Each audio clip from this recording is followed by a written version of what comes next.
Sit quietly, beloved soul, and center thy spirit in the secret place of the Most High, where no fear, no lack, no delay may enter. Close the outer door of the senses and open wide the inner gate, for now thou preparest to speak the word of wealth, and the word, once spoken in divine faith, never returns void. The tongue is a creative instrument, a wand of power. As it is written, thou shalt also decree a thing, and it shall be established unto thee. Every word, yea, even the idle utterance, carries the seed of manifestation. So guard thy lips, and let them pour forth only riches of truth, prosperity of speech, and treasures of divine decree. Now speak boldly as one with the infinite. I am rich with the riches of God. I speak abundance, and it appears. I declare increase, and the floodgates of heaven open wide. I am the heir to the kingdom, and all I desire is mine by divine inheritance. Say it again and yet again, for the subconscious is moved by repetition, and faith cometh by hearing. God is my supply, large, rich, opulent, immediate, and unending. The wealth of the world flows to me now, without resistance, without fear, without delay. Let the words roll off thy tongue like living waters, for thy words are seeds in the soil of the unseen. By thy words thou shalt be justified. Therefore speak not of debt, nor lack, nor limitation, for these are but shadows and dreams. Instead, speak the word of wealth, which is the word of God. I say unto thee, let the word go forth in authority. Every bill is paid, every need is met, every desire is fulfilled. I do not beg, I do not borrow, for I am supplied from the infinite source that never runs dry. Feel the vibration as thou speakest. Feel the air change, the very atoms rearrange. For when the word is spoken with faith, all heaven moves to fulfill it. He sent his word and healed them. And so he sends thy word and prospers thy way. Let not doubt follow thy declaration. Let not fear creep in behind thy faith. For a double-minded man is unstable in all his ways. Speak once and stand. Declare once and rejoice. Speak as one who knows, and the wealth shall answer. Say now with holy conviction, I rejoice in the spoken word. I speak life into my finances, strength into my savings, multiplication into my storehouse. Angels of supply, go forth now. My voice hath summoned you. You obey the command of the Christ within me. Do not question the how. The word creates the way. Do not reason in the flesh. The Spirit brings the supply. Only speak, and let the law work its perfect work. Speak once more before the silence returns. I now speak divine abundance into my life. My words are rich with gold. My voice echoes with prosperity. And every sound I release is a trumpet of triumph. The word is wealth, and I have spoken it. So it is. Remain still, for the word has been sent. And now we prepare to see what the word has created. Now that the word has been spoken, let the inner eye behold that which has been decreed. For as the Master taught, according to your faith be it unto you. And faith is the evidence of things not seen, yet seen in the secret place of the imagination, where all form is first conceived. Close thine outer eyes, and open the eyes of the Spirit. Be still, and see the wealth that is already thine by divine right. the outer world cloud thy vision, for it is but a mirror of former thoughts.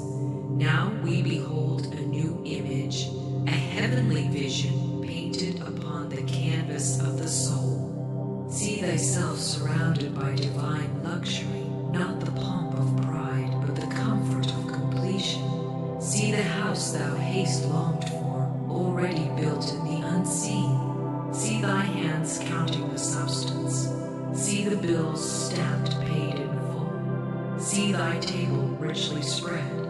See the doors open that once were shut. Imagine with sacred boldness, I see myself blessed beyond measure. I walk in beauty and in bounty. I dwell in homes of peace. I drive in freedom. I travel in favor. Everywhere I go, divine substance meets me there. Thy imagination is the womb of creation. It is the sacred workshop where angels labor. And the Lord hath said, Lift up now thine eyes and look for all the land which thou seest. To thee will I give it. Therefore, look and receive. See not with strain, but with ease. See not with fear, but with joy. For that which thou seest in spirit, if held with love, shall come forth in time. The mind's eye is the architect, and the word is the builder. Say now with glad assurance, I see money flowing to me from unexpected places.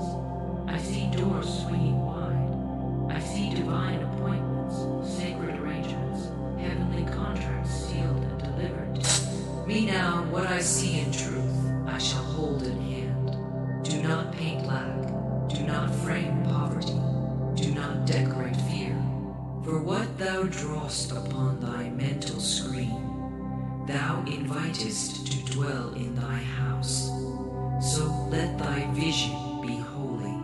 Let thy pictures be of abundance, of overflowing treasure, of joy without sorrow. I see myself blessing others. I see myself tithing in joy. I see myself investing with wisdom. I see myself speaking as one with plenty. I see myself in perfect financial harmony with the laws of God. Let this vision settle deep within thy soul. Let it be written upon the tablets of the heart. For what thou seest continually, thou becomest. And the world shall conform to the divine image within. Hold now the picture still. Do not rush away.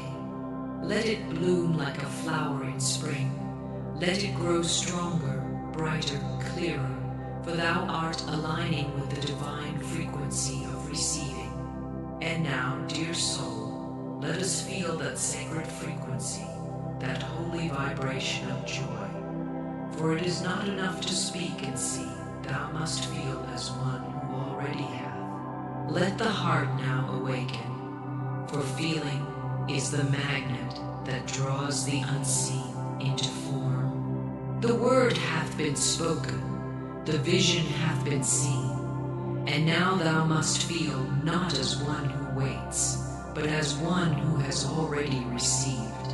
For it is written, What things soever ye desire when ye pray, believe that ye receive them, and ye shall have them. Faith without feeling is like a lamp without oil. The flame flickers and fades, but faith charged with divine emotion is like the sun at noon. It shines and draws all things to itself.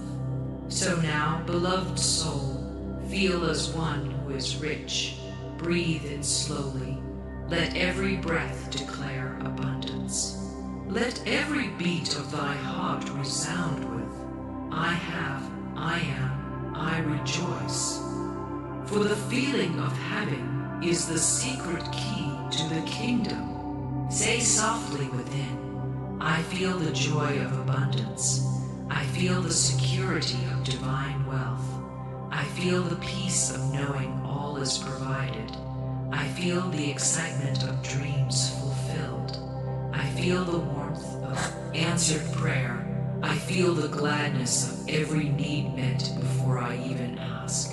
Let thy body now align with that truth. Sit in the posture of wealth. Walk with the stride of sufficiency.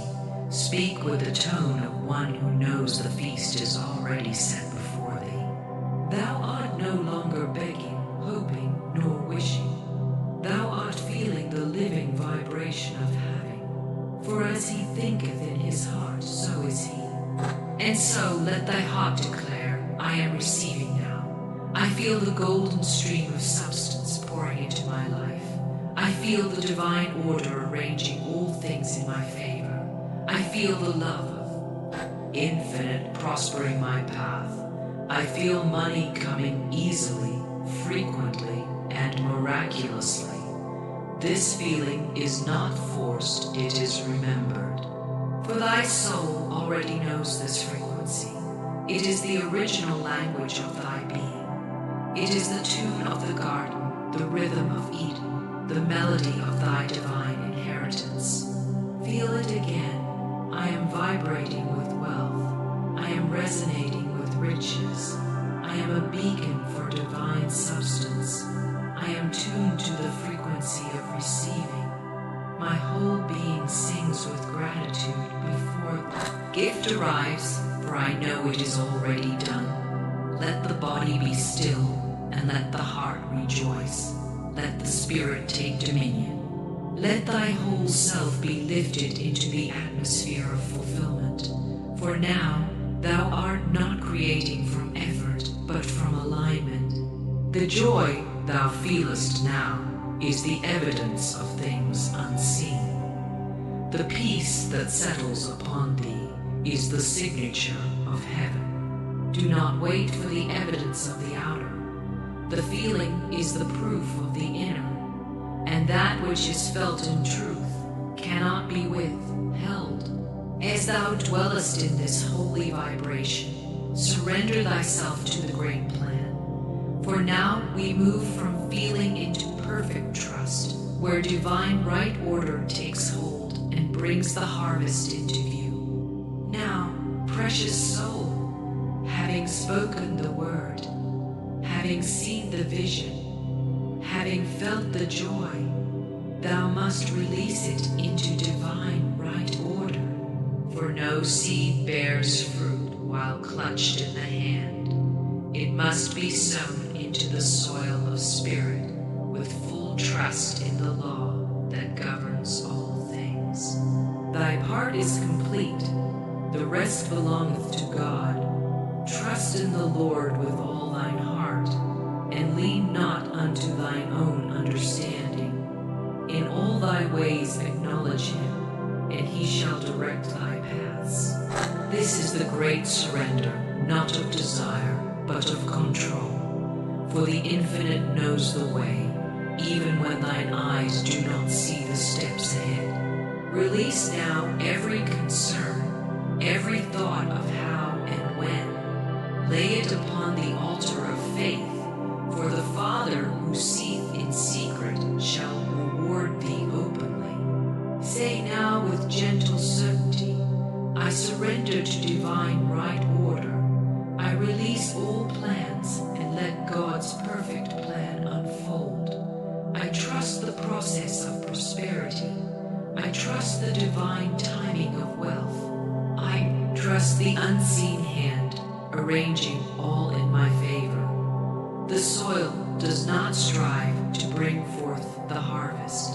It yields to the law, and the seed grows. So too must thou yield. Let go of force, let go of fear, let go of hurry. For in stillness, miracles are born. Let these words rise from within. Everything I seek is seeking me now. I no longer chase, I magnetize. I no longer worry, I worship. I no longer grasp, I glow with peace. Divine order is at work in my finances, my home, my heart. I rest in God. Rest not in passivity, but in power. For surrender is the highest vibration of faith. It says, though I see not the path, I know the promise. It says, though the fig tree may not blossom, yet will I rejoice in the Lord. This is the holy calm of knowing, the sacred hush of full trust, the soul at peace, knowing the angels are dispatched, the channels are open, the supply is flowing. Say once more, and let it echo through the corridors of creation. I surrender to the rhythm of the divine. I do not force manifestation, I allow it. I do not demand the door. I know it shall be opened. I do not panic at delay. I rejoice in divine orchestration. Every seeming delay is a divine choreography. Every closed door is a redirection to greater glory.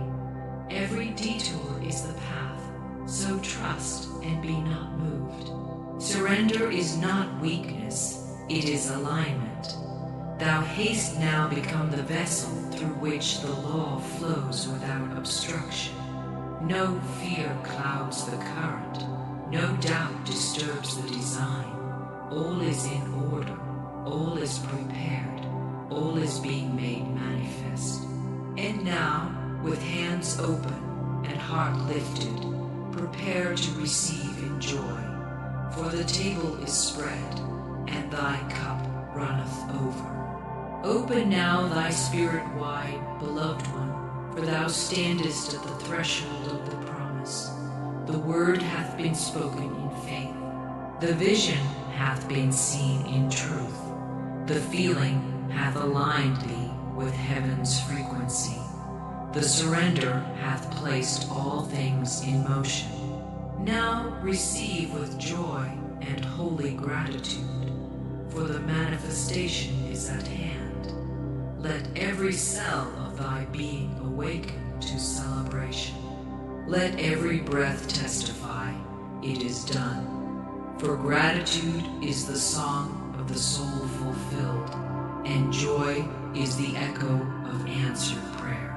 As it is written, delight thyself also in the Lord, and he shall give thee the desires of thine heart. Receive now with gladness. I receive divine wealth into my life. I receive unexpected money, inherited favor, and overflowing provision. I receive with ease. I receive with wonder. I receive with thanksgiving.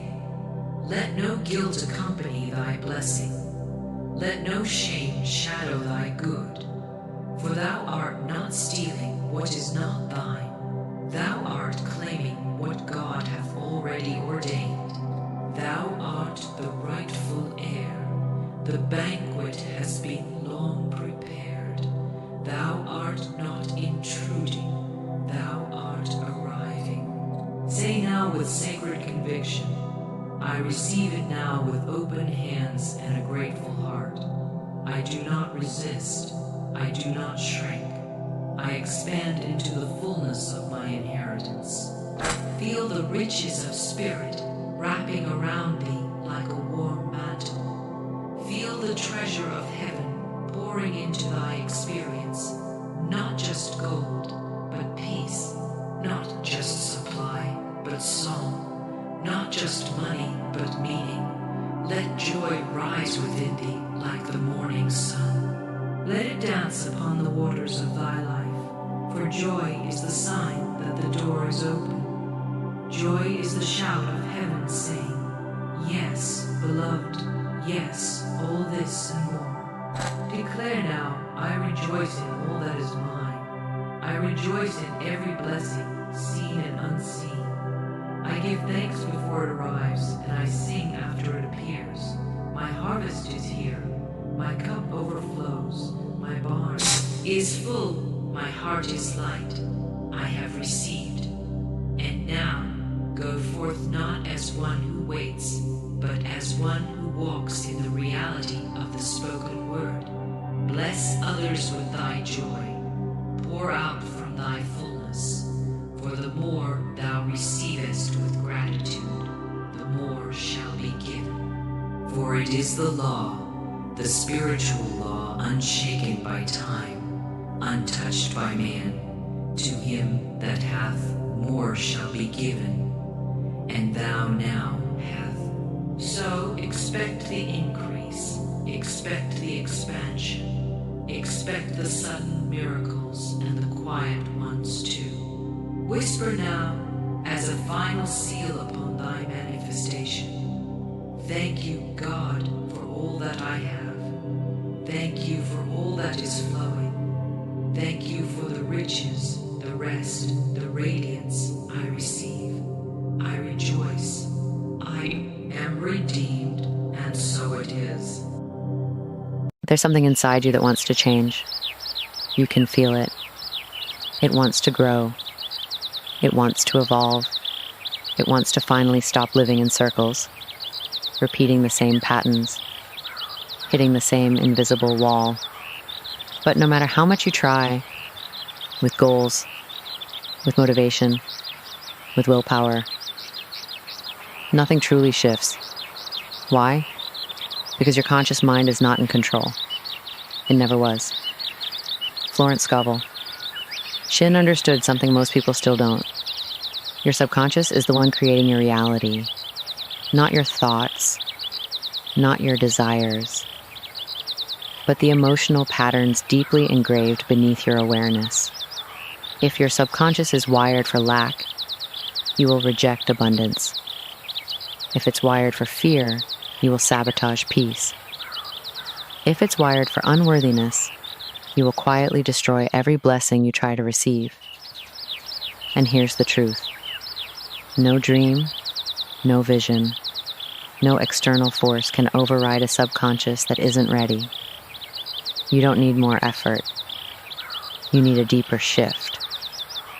Florence didn't teach manifestation as some magical quick fix. She taught it as a disciplined reprogramming of the mind, one that begins with awareness and ends with transformation.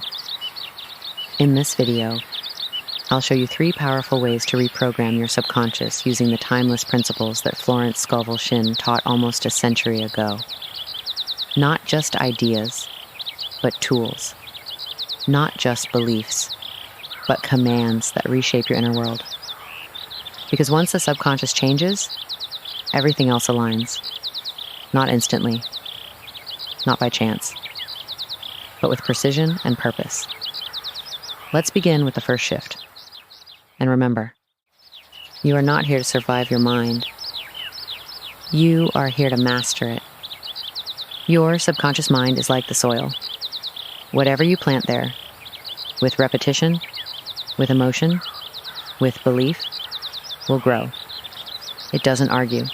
It doesn't analyze. It simply accepts. Florence Scovel Shinn didn't just speak about positive thinking. She went deeper.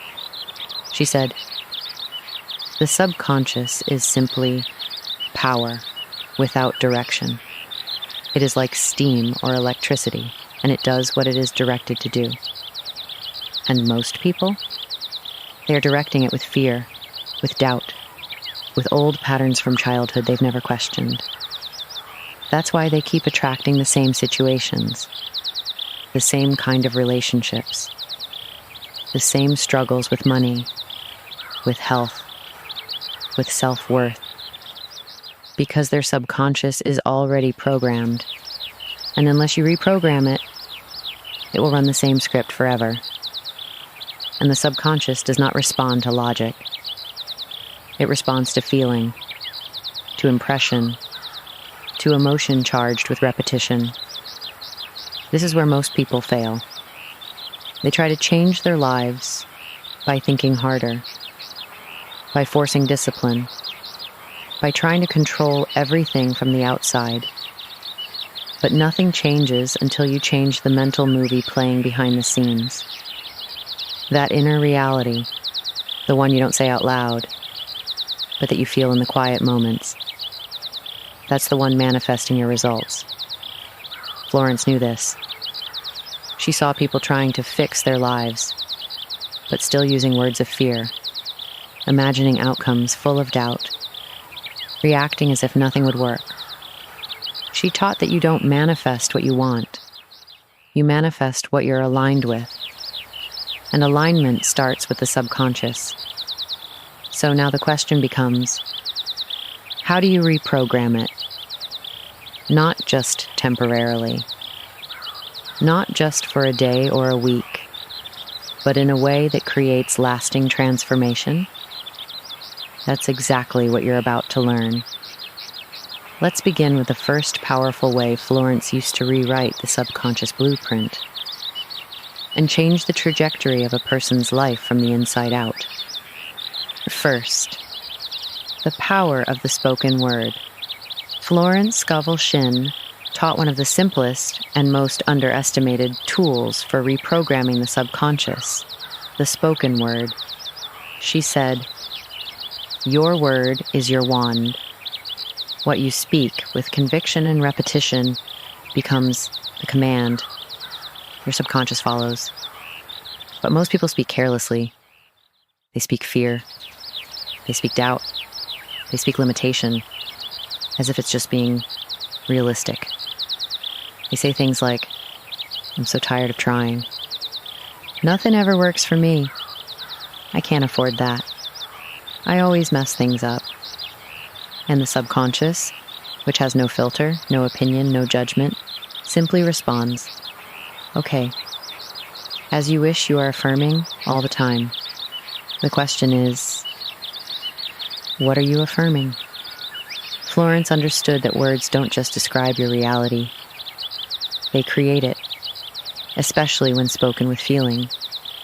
She recommended speaking affirmations not once, not twice, but daily, until they became natural, until they overpowered the old voice of fear, and not weak affirmations, not wishful thinking, but strong, declarative phrases like, "I now let go of worry.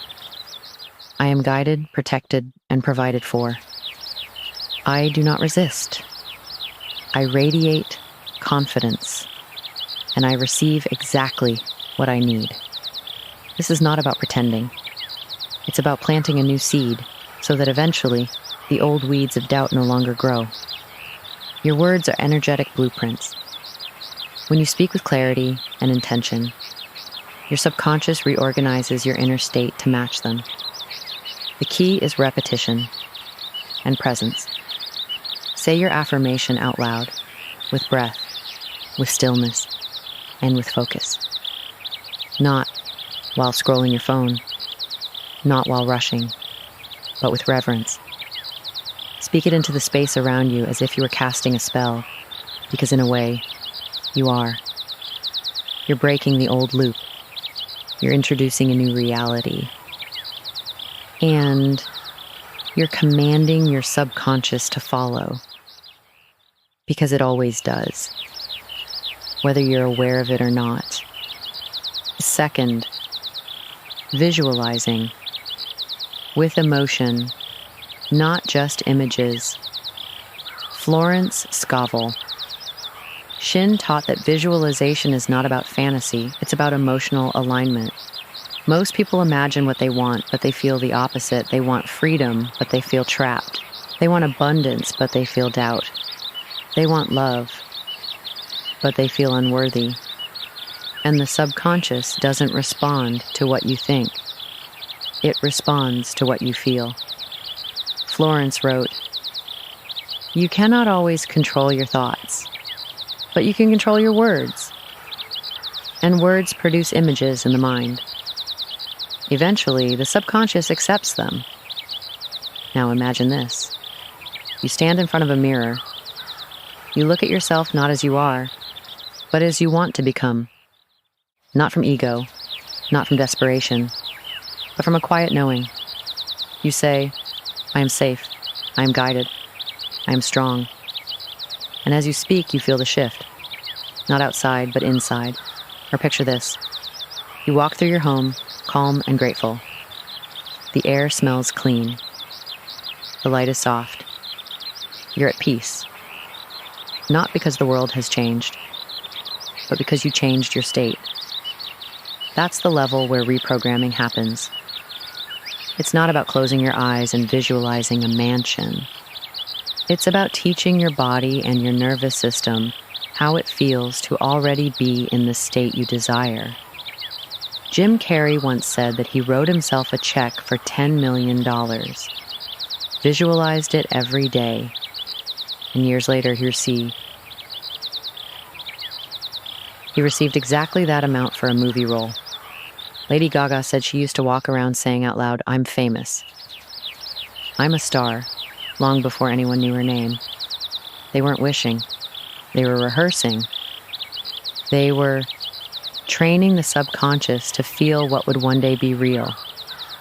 And you can do the same. Speak it. See it. Feel it. Because once your subconscious accepts it as familiar, your reality has no choice but to catch up. Third, the power of silence and inner listening. In a world that never stops talking, silence has become a rare and sacred act. Florence knew this. She taught that the most powerful reprogramming doesn't always come from action. It comes from alignment. And alignment begins in silence. She said, "Be still and know that I am God. Nothing is too good to be true. Nothing is too wonderful to happen. Nothing is too good to last." These were not just poetic affirmations. They were mental resets. They invited a shift from panic to presence, from doubt to knowing. You don't need more noise to change your life. You need stillness, long enough to hear the voice beneath the fear. Because that voice, the one most people ignore, is the direct line to your subconscious. Every time you sit in silence, without distraction, without your phone, without reacting, you are training your system to be present. And presence is where the reprogramming begins.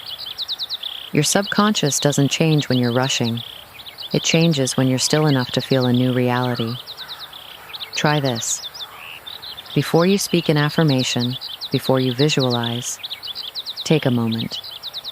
Close your eyes. Place your hand on your heart. Breathe. Let the silence create space for something new to land. This is where Florence's teachings merge with what modern science confirms. When you enter a calm, focused state, your brainwaves shift. Your subconscious becomes more open, more receptive, more programmable. And in that silence, you're no longer begging for change. You're becoming the change. Some of the most influential people in the world speak of this. Oprah Winfrey calls silence her greatest teacher. She says, "Stillness is where the answers come." So take the time, not because it's comfortable, but because it works. In silence, you don't chase your power, you remember it. You don't have to keep repeating the same story. You don't have to keep battling yourself. You don't have to live another year stuck in the same patterns. Florence Scovel Shinn taught that transformation doesn't begin on the outside. It begins in the hidden chambers of the mind, in the words you speak, in the images you hold, in the silence you allow. Your subconscious is not your enemy. It's not broken. It's simply following the instructions it was given, by your past, by your environment, by the voices you didn't even realize you were listening to. But now, you get to choose new instructions. You get to choose deliberate words. You get to choose intentional emotions. You get to create space for a new blueprint. Don't expect overnight miracles. Expect inner mastery. Expect gradual power returning to where it always belonged, within you. The moment you speak with clarity, visualize with feeling, and sit with yourself in silence, something shifts. Not always in the world around you, but always in the world within you. And when the inner world changes, the outer world has no choice but to reflect it. So today, choose one thing, one phrase to repeat, one moment of quiet, One image that matches the life you truly want. Start there, because that's where it always starts, with a quiet decision that no one sees, but that changes everything. If this message spoke to you, I want you to write one thing in the comments. I reprogram my subconscious with clarity, emotion, and silence. Say it, type it, claim it. And if you want to keep receiving messages like this, subscribe to the channel. There's more truth to remember, and we're just getting started.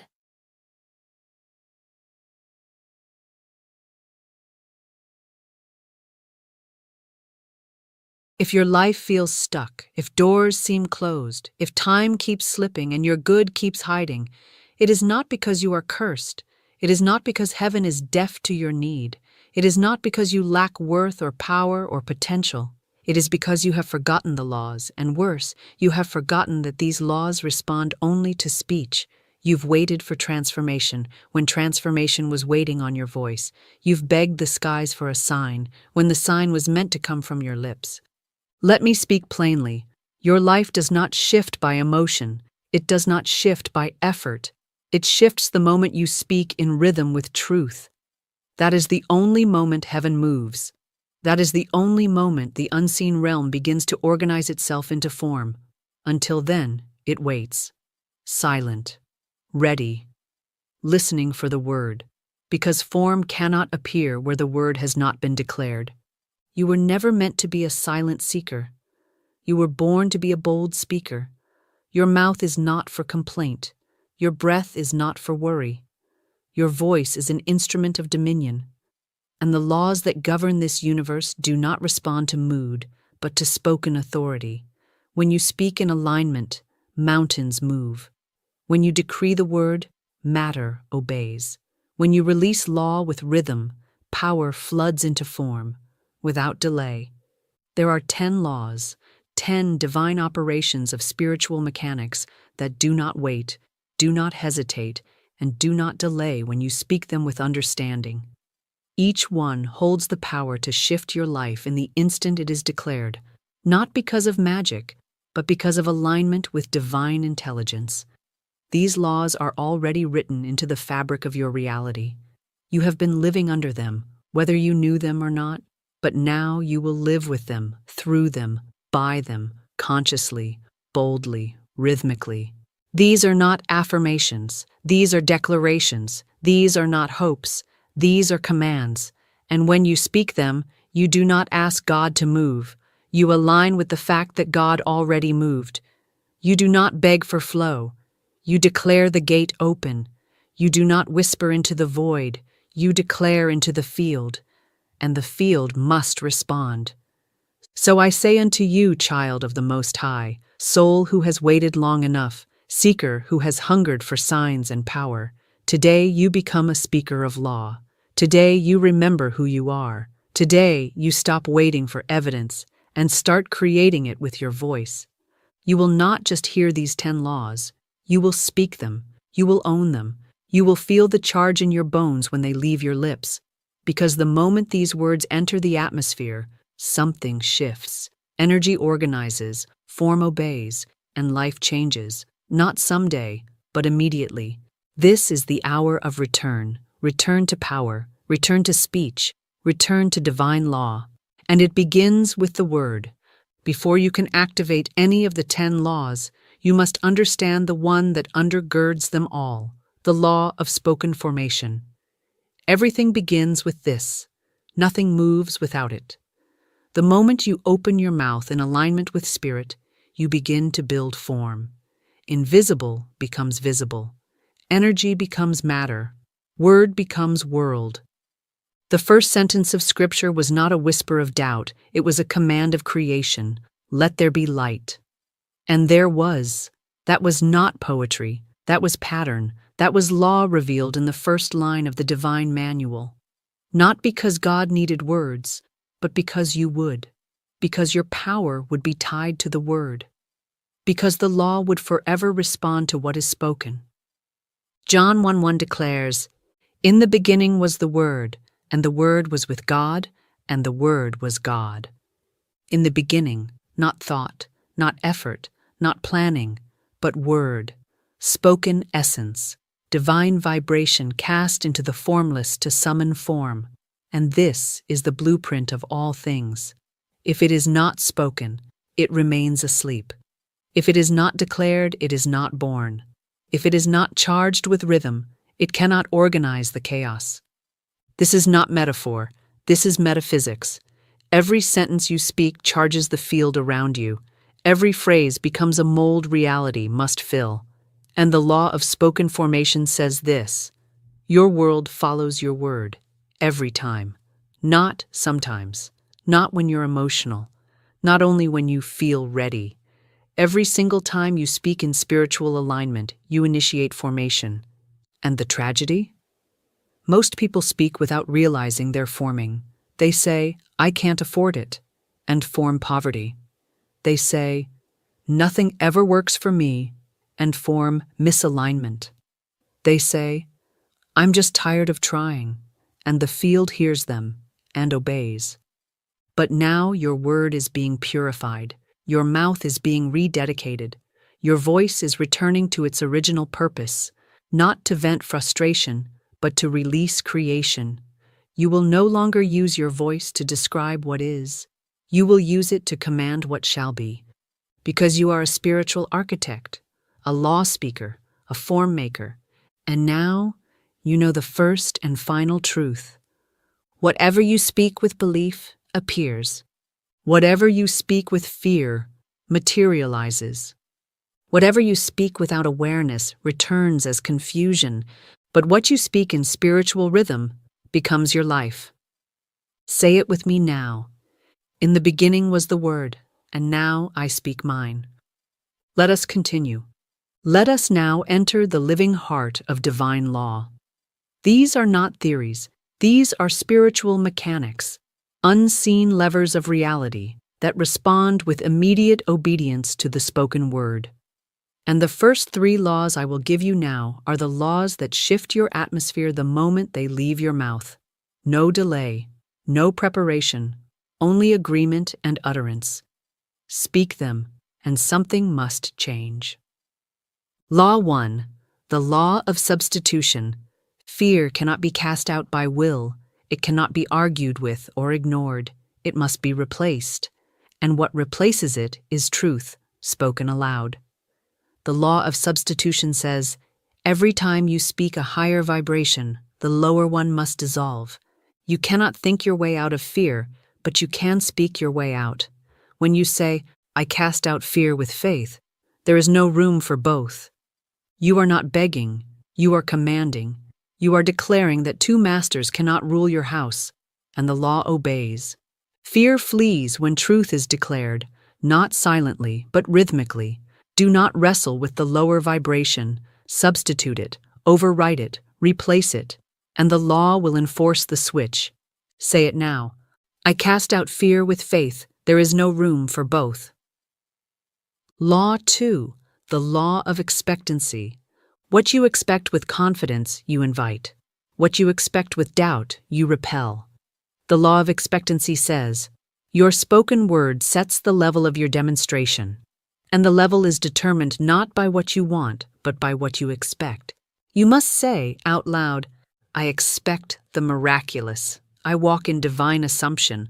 Not hope, not maybe. Divine assumption. It is done. It is here.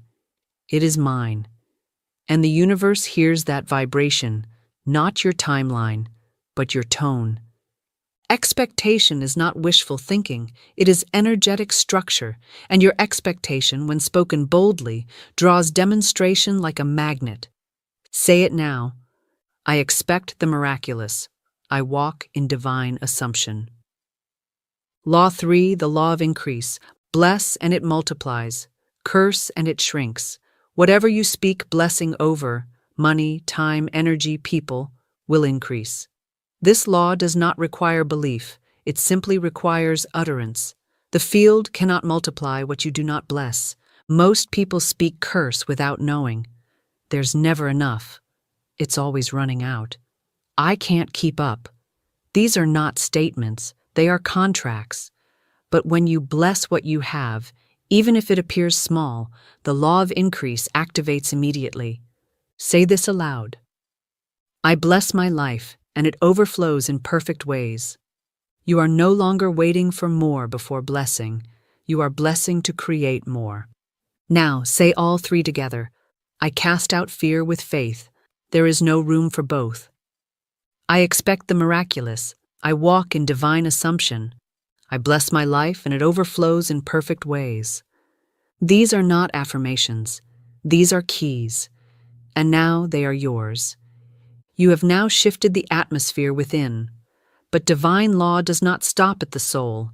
It governs circumstance. It governs outcome. It governs the outer as fully as the inner. These next three laws are given to shift what surrounds you, to speak into the winds and watch the storm obey, to speak into lack and watch abundance return, to speak into delay and watch divine timing accelerate. These are the laws of external reordering. Law 4. The law of reversal. This law is your spiritual shield. It says, every appearance is subject to reversal when truth is spoken over it. That means no matter what the doctor said, what the bank account shows, what the paper declares, you hold the final word, not because you are forcing reality to change, but because reality is a servant to divine word. Say this when the world tries to intimidate you. Every delay is a divine setup. My good cannot be denied. Do not wrestle with the appearance. Reverse it. Speak over it. Use this sentence like a sword, and you will see with your own eyes what law can do. Law 5. The law of divine compensation. What was lost returns. What was stolen is restored. What seemed wasted is counted and returned by Spirit.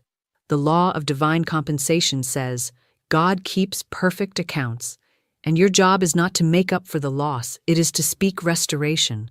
You are not a victim of time. You are not a victim of the thief. You are a speaker of return. Declare it now.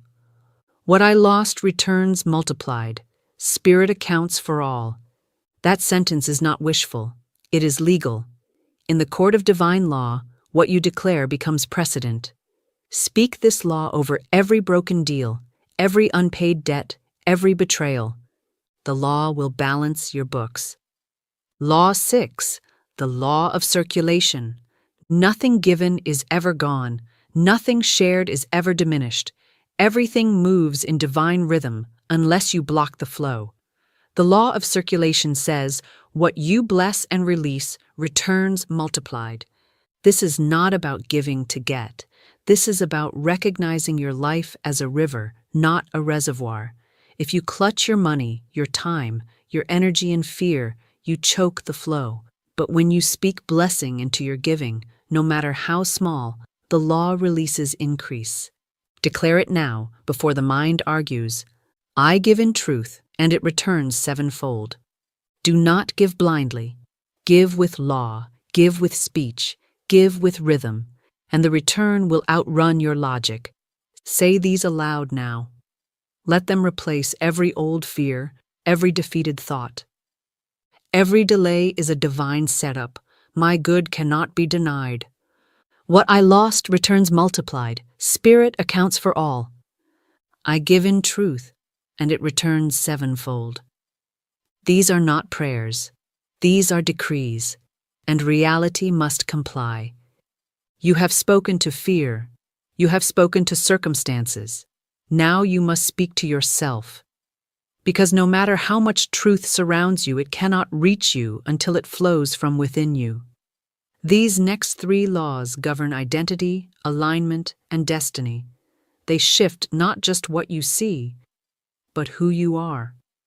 Law 7. The law of recognition. You do not receive what you want. You receive what you recognize yourself as. The law of recognition says, until you speak your identity, life cannot reflect it. If you see yourself as the struggler, you will collect evidence of struggle. If you speak of yourself as lacking, you will walk through lack, even when opportunity knocks. But if you declare with rhythm and boldness, I am one with wealth, wisdom, and wonder. Then the field will say, yes. The law will respond, correct. And heaven will rush to confirm your word. This is not ego, this is agreement. Speak it again. I am one with wealth, wisdom, and wonder. And feel your self-image realign. Law 8, the law of alignment. This law says, form must follow the aligned word. If you want clarity, speak clarity. If you want peace, speak peace. The mouth is not a mirror, it is a mold. The moment you speak what is true of spirit, not of fear, not of facts, but of spirit, form begins to match. Say it aloud. I speak only what is true of spirit, and it appears. Not what is true of your past, not what is true of statistics, what is true of divine mind, that you are provided for, that you are supported, that you are powerful, that you are never outside the reach of grace. Speak only that, and the form will shift. Law 9, the law of destiny activation. This law is the breaker, the liberator, the code that releases your highest timeline. It says, your spoken word reveals the next step in your divine path. You are not lost, you are not stuck, you are not unsure, you are simply quiet, and your destiny has been waiting, not for a sign, but for a sentence. When you say, I walk in perfect self-expression, nothing can block what is mine. You are not begging for clarity, you are installing it. You are commanding the crooked places to straighten. You are declaring to heaven and hell, I know who I am, and I will not be denied. Say it again. I walk in perfect self-expression. Nothing can block what is mine. Your path is not found. It is spoken, and you have just spoken it. Now let all 3 of these identity laws enter your body. Speak them slowly. Speak them deeply. I am one with wealth, wisdom, and wonder. I speak only what is true of spirit, and it appears. I walk in perfect self-expression. Nothing can block what is mine. Say them again. Let them rewrite your posture. Let them clothe you in new authority. Let them call your future forward. Now we come to the seal, the anchor, the law that locks all others into power. This is not just a law, it is a spiritual gavel, and when you speak it, nothing can overturn it. This is the law of divine finality. It says, what you declare as done in divine mind becomes immovable. The field stops shifting, the energy ceases wobbling, the vibration stabilizes, and form rushes into alignment. This law makes your decree final, not just possible, not just probable, but finished. You see, most people speak and then wait, then doubt, then waver. They say, I know it's coming, followed by, but what if it doesn't? And that double-mindedness cancels the decree. It weakens the word. It short-circuits the power of the command. But when you say, it is done, I have spoken, Spirit performs it now. You end the argument. You silence the fear. You plant the word like a stake in the ground, and divine law builds reality around it. This is not hope. This is finality, and finality is what gives power its form. Spirit does not respond to indecision. Spirit responds to authority. Authority comes not from emotion, but from utterance. Scripture affirms this. Job 22:28 says, Thou shalt also decree a thing, and it shall be established unto thee. Not, thou shalt wonder about a thing, not, thou shalt try to believe it hard enough, but decree, say it, seal it, stand in it. Say it now. It is done. I have spoken. Spirit performs it now. Speak it as a warrior. Speak it as a priest. Speak it as one who knows that the moment law is declared, the field begins construction. Say it again. It is done. I have spoken. Spirit performs it now. Do not speak it and look around. Do not speak it and measure by appearances. Speak it and let the law do what it does best. Establish. Your word is the blueprint. Spirit is the builder. Divine timing is the delivery system, and nothing can stop what is final in truth. Say it a third time so the subconscious receives it as order. It is done. I have spoken. Spirit performs it now. That sentence is not just a phrase. It is a gate, and you have just walked through it. Now let us move into the chamber where we install all 10 laws in rhythm. You have spoken each law. You have declared each sentence. But to make them permanent, you must now plant them in the soil of the subconscious, not as ideas, not as quotes, but as internal law. Because the world you experience is not created by what you occasionally say, but by what you continually believe, and belief is shaped by repetition with emotion. Mental reprogramming is not a chore. It is the continuation of divine speech until your body, your field, and your subconscious all move as one. The 10 laws are now yours, but they must be installed. And installation requires rhythm, requires ritual, requires voice. So here is your instruction. Speak all 10 laws every morning and every night for the next 10 days. Not as a chant, but as a charge. Not as a routine, but as a realignment. You must declare them as a sovereign, not a servant. As one who governs their atmosphere, not one who begs for change. Picture this: your body as a temple, your voice as the high priest. Each sentence a spiritual torch that illuminates a dark chamber within. And with each declaration, your temple is relit, recrowned, recommissioned. I will now lead you through the 10 laws, slowly, so that you may begin this reprogramming now.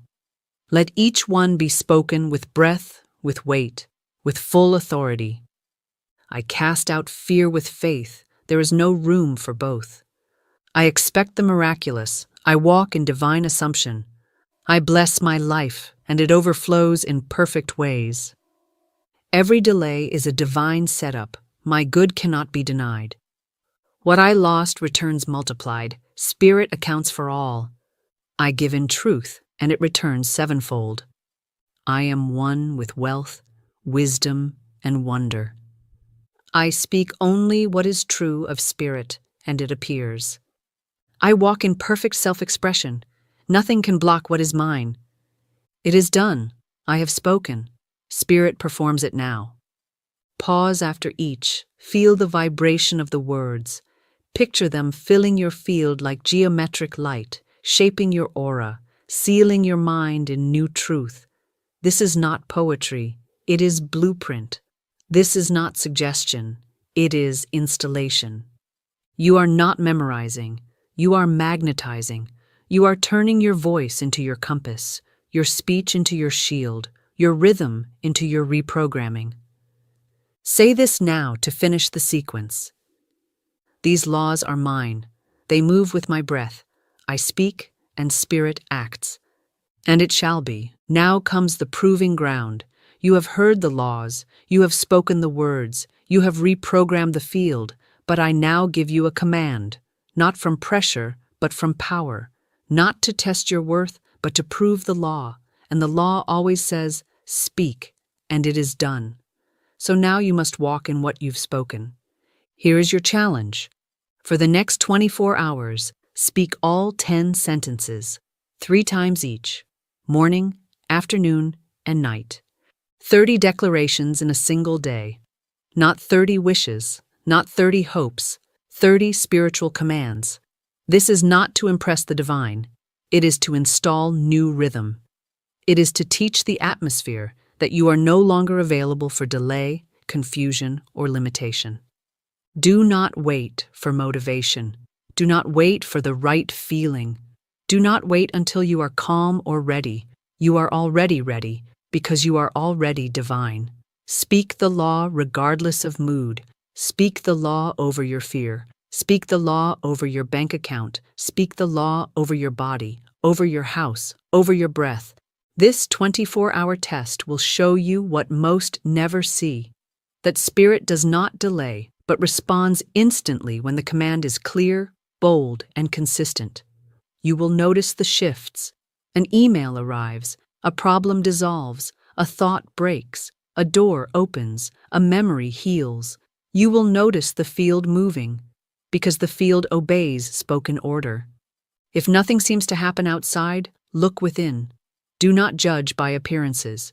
You will feel something clear, a fog will lift, a heaviness will release, and that is how you know you are no longer walking in default, you are walking in decree. Let me remind you of what is written in Isaiah 55:11. So shall my word be that goeth forth out of my mouth. It shall not return unto me void. It cannot return void, it must form, it must perform. If you speak it, it must appear. So say now, I do not wait, I speak. I do not guess, I decree. I do not delay, I activate. This is your 24-hour window, a temple of power, a sacred field. Do not let it pass unspoken. And if you accept this command, write it into the invisible right now. I accept. I speak the law. I expect results. It begins now. Now we seal the gates. We lock in the vibration. We set the rhythm so deeply into your field that it cannot be undone by noise, by delay, or by doubt. This is the sequence of tenfold power, not a whisper, not a chant, but a spiritual drumbeat. And when you speak these declarations together, without hesitation, you generate current. You generate clarity. You generate command. You will say them not to beg, not to convince, but to broadcast your alignment. These are the 10 keys that shift life when spoken, and now we stack them, strike them, and send them like arrows into the invisible. Breathe deep, shoulders back, voice steady, declare, I cast out fear with faith. There is no room for both. I expect the miraculous. I walk in divine assumption. I bless my life, and it overflows in perfect ways. Every delay is a divine setup. My good cannot be denied. What I lost returns multiplied. Spirit accounts for all. I give in truth, and it returns sevenfold. I am one with wealth, wisdom, and wonder. I speak only what is true of spirit, and it appears. I walk in perfect self-expression. Nothing can block what is mine. It is done. I have spoken. Spirit performs it now. Again, I cast out fear with faith. There is no room for both. I expect the miraculous. I walk in divine assumption. I bless my life, and it overflows in perfect ways. Every delay is a divine setup. My good cannot be denied. What I lost returns multiplied. Spirit accounts for all. I give in truth, and it returns sevenfold. I am one with wealth, wisdom, and wonder. I speak only what is true of spirit, and it appears. I walk in perfect self-expression. Nothing can block what is mine. It is done. I have spoken. Spirit performs it now. Let your tone rise. Let your field shimmer. Let your breath carry command. One final time, for your cells, your path, your bank account, your future. It is done. I have spoken. Spirit performs it now. There is no higher truth, no stronger gate, no greater power, and now it is yours. Now, beloved soul of power, I leave you with one final charge, not to strive, but to declare, not to consume more teaching, but to speak your place in the temple of law. If you have felt the shift in your bones, in your breath, in your memory, then do not let it remain private. Let the law be written, not only on your heart, but in this space. Speak your law below. In the comments, type the one sentence that now defines your atmosphere. Type it boldly. Type it as covenant. Type it as law. This is not for performance. It is for permanence. The act of writing your word is itself a decree, a spiritual scroll, a public altar of declaration. You might choose, it is done, I have spoken, Spirit performs it now. Or, I walk in perfect self-expression. Nothing can block what is mine. Or any of the 10 laws that shook your spirit awake. And if this message has resonated, if your rhythm has returned, if your authority has been reawakened, subscribe. Not for more information, but for more alignment. This space is your altar. This channel is your reminder. Each video is a new gate into your divine rhythm. Do not wander alone. Walk with the word. Speak with the law. Stay where your truth is honored. Because you are not one who begs. You are not one who wonders. You are one who speaks, and creation listens. Now write your law. Speak your sentence. Seal your shift. And so it is. You know the feeling. It's that sense of running on a treadmill, pouring all of your energy, all of your hope into moving forward, only to look up and realize you are in the exact same spot. It's the same argument, just with a different partner. The same limiting number in your bank account at the end of the month. The same quiet, persistent ache of knowing, deep in your bones, that you were made for more than this. It can feel as though you are standing on one side of a wall of glass. You can see the life you desire on the other side, the ease, the love, the freedom, the wholeness. It feels so close you could almost touch it. But every time you take a step toward it, you walk straight into that invisible, unyielding barrier, leaving you feeling confused, frustrated, and heartbroken. What if I told you that this entire pattern, this invisible wall, this treadmill, is governed by one single unwavering law? And what if I told you that you are already a master of this law? You have just been using it unconsciously to create the very circumstances you are trying so hard to escape. This is where a unique kind of exhaustion sets in. It's not the satisfying tiredness that comes after a day of meaningful work.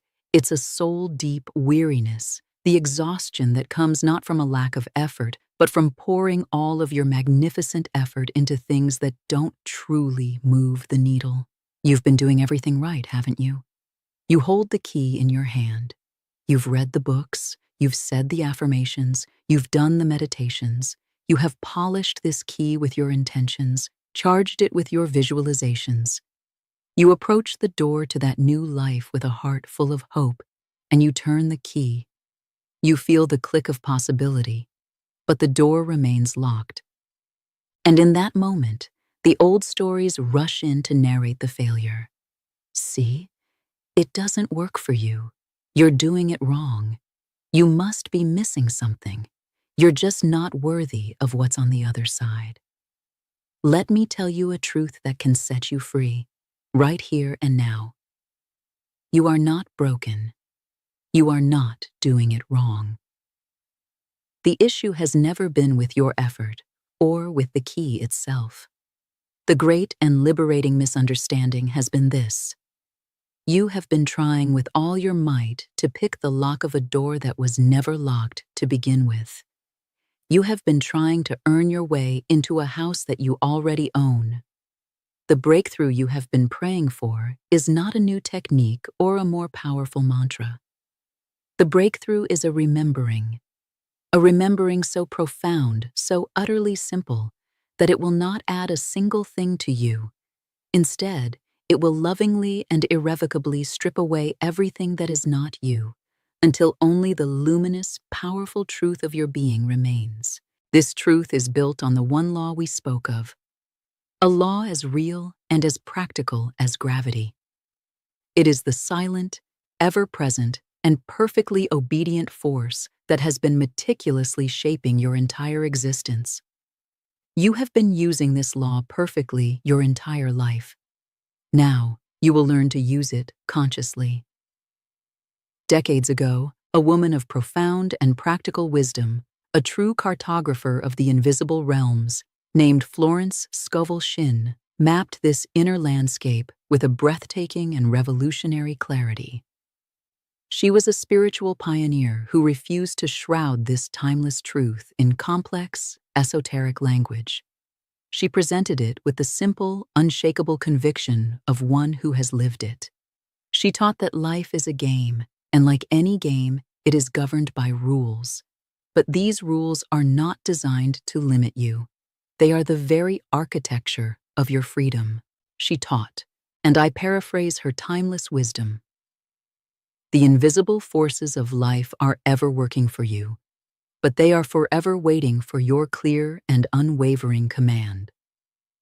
And where does this command come from? It is not given through your pleas to a distant God or your desperate, white-knuckled wanting. Your command, my dear, is given through your belief. Your belief is the most powerful, creative, and transformative force you possess. It is the divine architectural pencil with which you draw the blueprint of your life. It is the sacred, creative ink with which you write the story of your days. It is this blueprint, this deeply held conviction, that you hand to the faithful, tireless, and profoundly literal servant of your subconscious mind. And your subconscious mind, this great and mysterious power within you, this unseen builder, this faithful gardener, does not question the blueprint. It does not judge it. It does not ask if you are sure or if you might prefer a different design. Its only function, its only sacred duty, is to take the plan you give it and work day and night, marshaling all the forces of the universe, aligning circumstances, people, and events to build the structure of your physical reality to perfectly, flawlessly match that blueprint.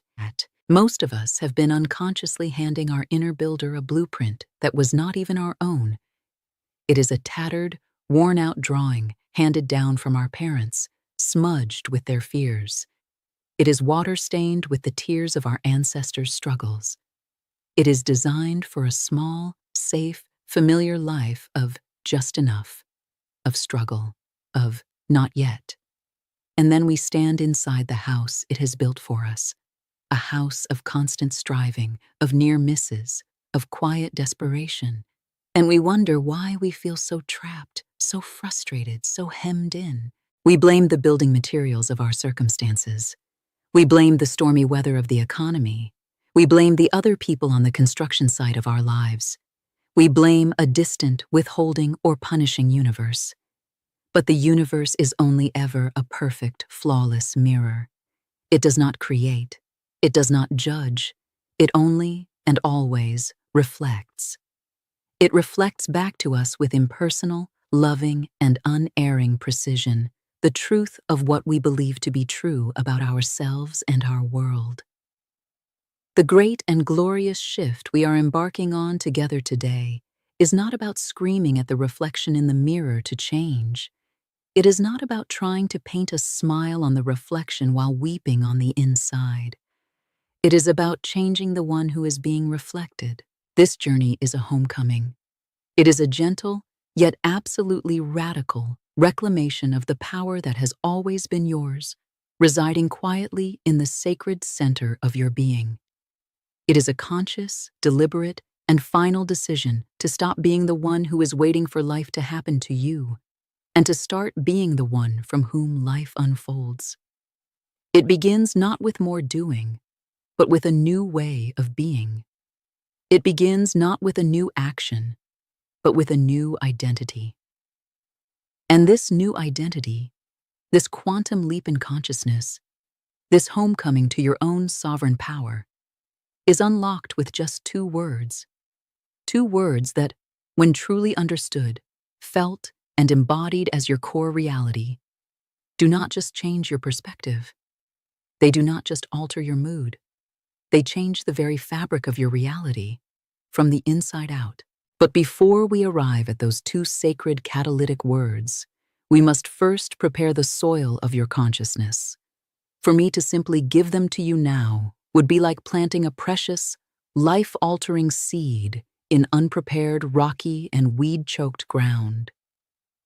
Your mind, that clever and protective guardian of your current reality, would hear them, analyze them, debate them, and likely file them away as just another nice, but ultimately impractical, spiritual idea. But your soul, your body, your very cells would not receive them. And this is not a journey for the mind alone. The mind is a beautiful and necessary tool, but it cannot take you where we are going. This is a journey for your entire being. Let us begin by exploring the world you have built. Let us take a tender, loving, and courageous walk through the museum of your life. Not with judgment, not with shame, not with the harsh inner critic leading the tour, but with the gentle, compassionate curiosity of an archaeologist who knows that every artifact, every ruin, tells a profound story of the civilization that created it. Your life, as it stands today, is a perfect, living, three-dimensional museum of your past beliefs. Every room, every exhibit, every object on display is a physical manifestation of a conviction you have held, consciously or unconsciously, in the sacred temple of your heart. Let's walk together into the wing of your museum dedicated to abundance, to money, to your relationship with the infinite, creative, and loving substance of the universe that we call material supply. For so many of us, especially as women, this is a place of deep, complex, and often painful ancestral wounding. The belief system we inherited around money is rarely a clean, simple thing. It is a complex, knotted tapestry woven with the threads of our parents' anxieties, our grandparents' struggles, our culture's judgments, and our collective fears. The threads of fear, scarcity, guilt, and limitation are often so tightly interwoven that we don't even see them as individual beliefs anymore. They just feel like the way things are. Perhaps you were taught through direct words or more powerfully through the unspoken emotional atmosphere of your childhood that money is the root of all evil, that it is unspiritual to desire it, that good, humble people have little of it, that it is hard to come by and even harder to hold on to, that you must trade your precious, finite life force, your time, your joy, your very soul for it, that there is only a finite pie of resources in the world, and for you to have a bigger slice, someone else, someone more deserving, must have less. This belief system is not just a collection of fleeting ideas. It is a living energy. It is a potent, magnetic frequency. It is a living, breathing, and highly detailed architectural blueprint. When you hold the core belief buried deep in your subconscious, there is never enough, or its more insidious and socially acceptable cousin, there is just enough to get by, but never more than that. What happens in your daily life? Your faithful subconscious mind hears its unwavering command and goes to work immediately, like the most efficient project manager in the universe. Its first task is to create a powerful, customized filter over your perception. You begin to see, hear, and experience the entire world through the lens of lack. You open your mail and your eyes, as if guided by an invisible hand, immediately scan for and fixate on the bills, the demands, the outflows. You feel your body automatically tense. Your breath becomes shallow. Your throat tightens. The familiar cold knot of anxiety clenches in your solar plexus, a physical anchor to an invisible belief. This very physical reaction is a powerful reinforcement, a feedback loop that says, "See, you're right to be scared. The threat is real." You hear a story on the news about inflation or a struggling economy, and a wave of icy fear washes over you. It doesn't feel like information about the world. It feels like a personal prophecy, a confirmation of your deepest terror, because your inner world of belief recognizes it as your truth, your inevitable personal reality. Your subconscious then directs your actions and inactions with masterful, surgical precision. A brilliant, inspired, soul-aligned idea for a new business or a creative project drops into your mind in a moment of grace. It feels exciting, expansive, full of light. But almost immediately, the guard dog of your old belief system kicks in, barking a litany of fears. That's too risky. You could lose everything. Remember what happened last time? Who do you think you are to succeed when so many others fail? It's safer to stay small, to keep the job you know, even if it's draining your soul. And so you hesitate. You over-research. You procrastinate. You allow the divine, creative spark to fizzle out into a cloud of doubt. You find yourself in a negotiation for a salary at a new job or a fee for a project that you know you are perfectly qualified for. You know your value in a logical sense. A number comes to mind that feels expansive, right, and honorable. But the inherited blueprint whispers its toxic lies. They'll never pay that. You're being greedy. You're asking for too much. You should just be grateful to have an offer at all. And so you lower your number before you even speak it. You undervalue your sacred work, your God-given talents. You settle for less than you are worth. And in doing so, you create the very reality you feared. You prove your own limiting belief to be true, and the cycle continues. You finally manage, through sheer hard work and determination, to get a little bit ahead. A small surplus, a buffer, appears in your checking account. You feel a fleeting moment of relief, a breath of expansion. And then, like clockwork, the universe delivers a correction. The car transmission fails. The roof starts leaking. An unexpected medical bill arrives. Your subconscious, ever loyal to the blueprint of just enough to scrape by, has perfectly and ingeniously orchestrated an event to bring your outer reality back into perfect alignment with your dominant inner belief. The universe, in its perfect, impersonal, and profound love, simply mirrors this inner state. It doesn't punish you. It doesn't withhold from you. It simply, flawlessly matches your broadcast frequency. If your signal is lack, struggle, and anxiety, it can only deliver experiences that resonate with that signal. It is the unfailing, unchanging law. Now pause. Place a hand on your belly. Take a deep cleansing and restorative breath, and allow yourself, just for a moment, to imagine a different belief, to unroll a new, luminous blueprint. Imagine believing in every cell of your being that abundance is your divine birthright, that the universe is infinitely, extravagantly, and joyfully opulent, and you are its beloved child, inherently deserving of all its riches, both spiritual and material. Imagine knowing that money is simply energy, a beautiful, powerful current of divine circulation, and that you are a clear, open, and grateful channel for it to flow to you and through you, blessing everything it touches. Imagine a core conviction that you are divinely supplied, that every need is met with grace and surprising ease before you even have a chance to worry about it. Imagine feeling deep in your bones that your value is inherent and not tied to your productivity or your struggle. Imagine truly believing that your prosperity is not a selfish act, but a sacred one that blesses everyone around you and expands the good in the world. What would that feel like in your body, right in this very moment? Don't just think about it. Allow yourself to actually feel it. Perhaps your shoulders would relax and drop a full inch away from your ears. Your jaw would unclench. Your breath would deepen, filling your belly, a place where so much financial fear is held.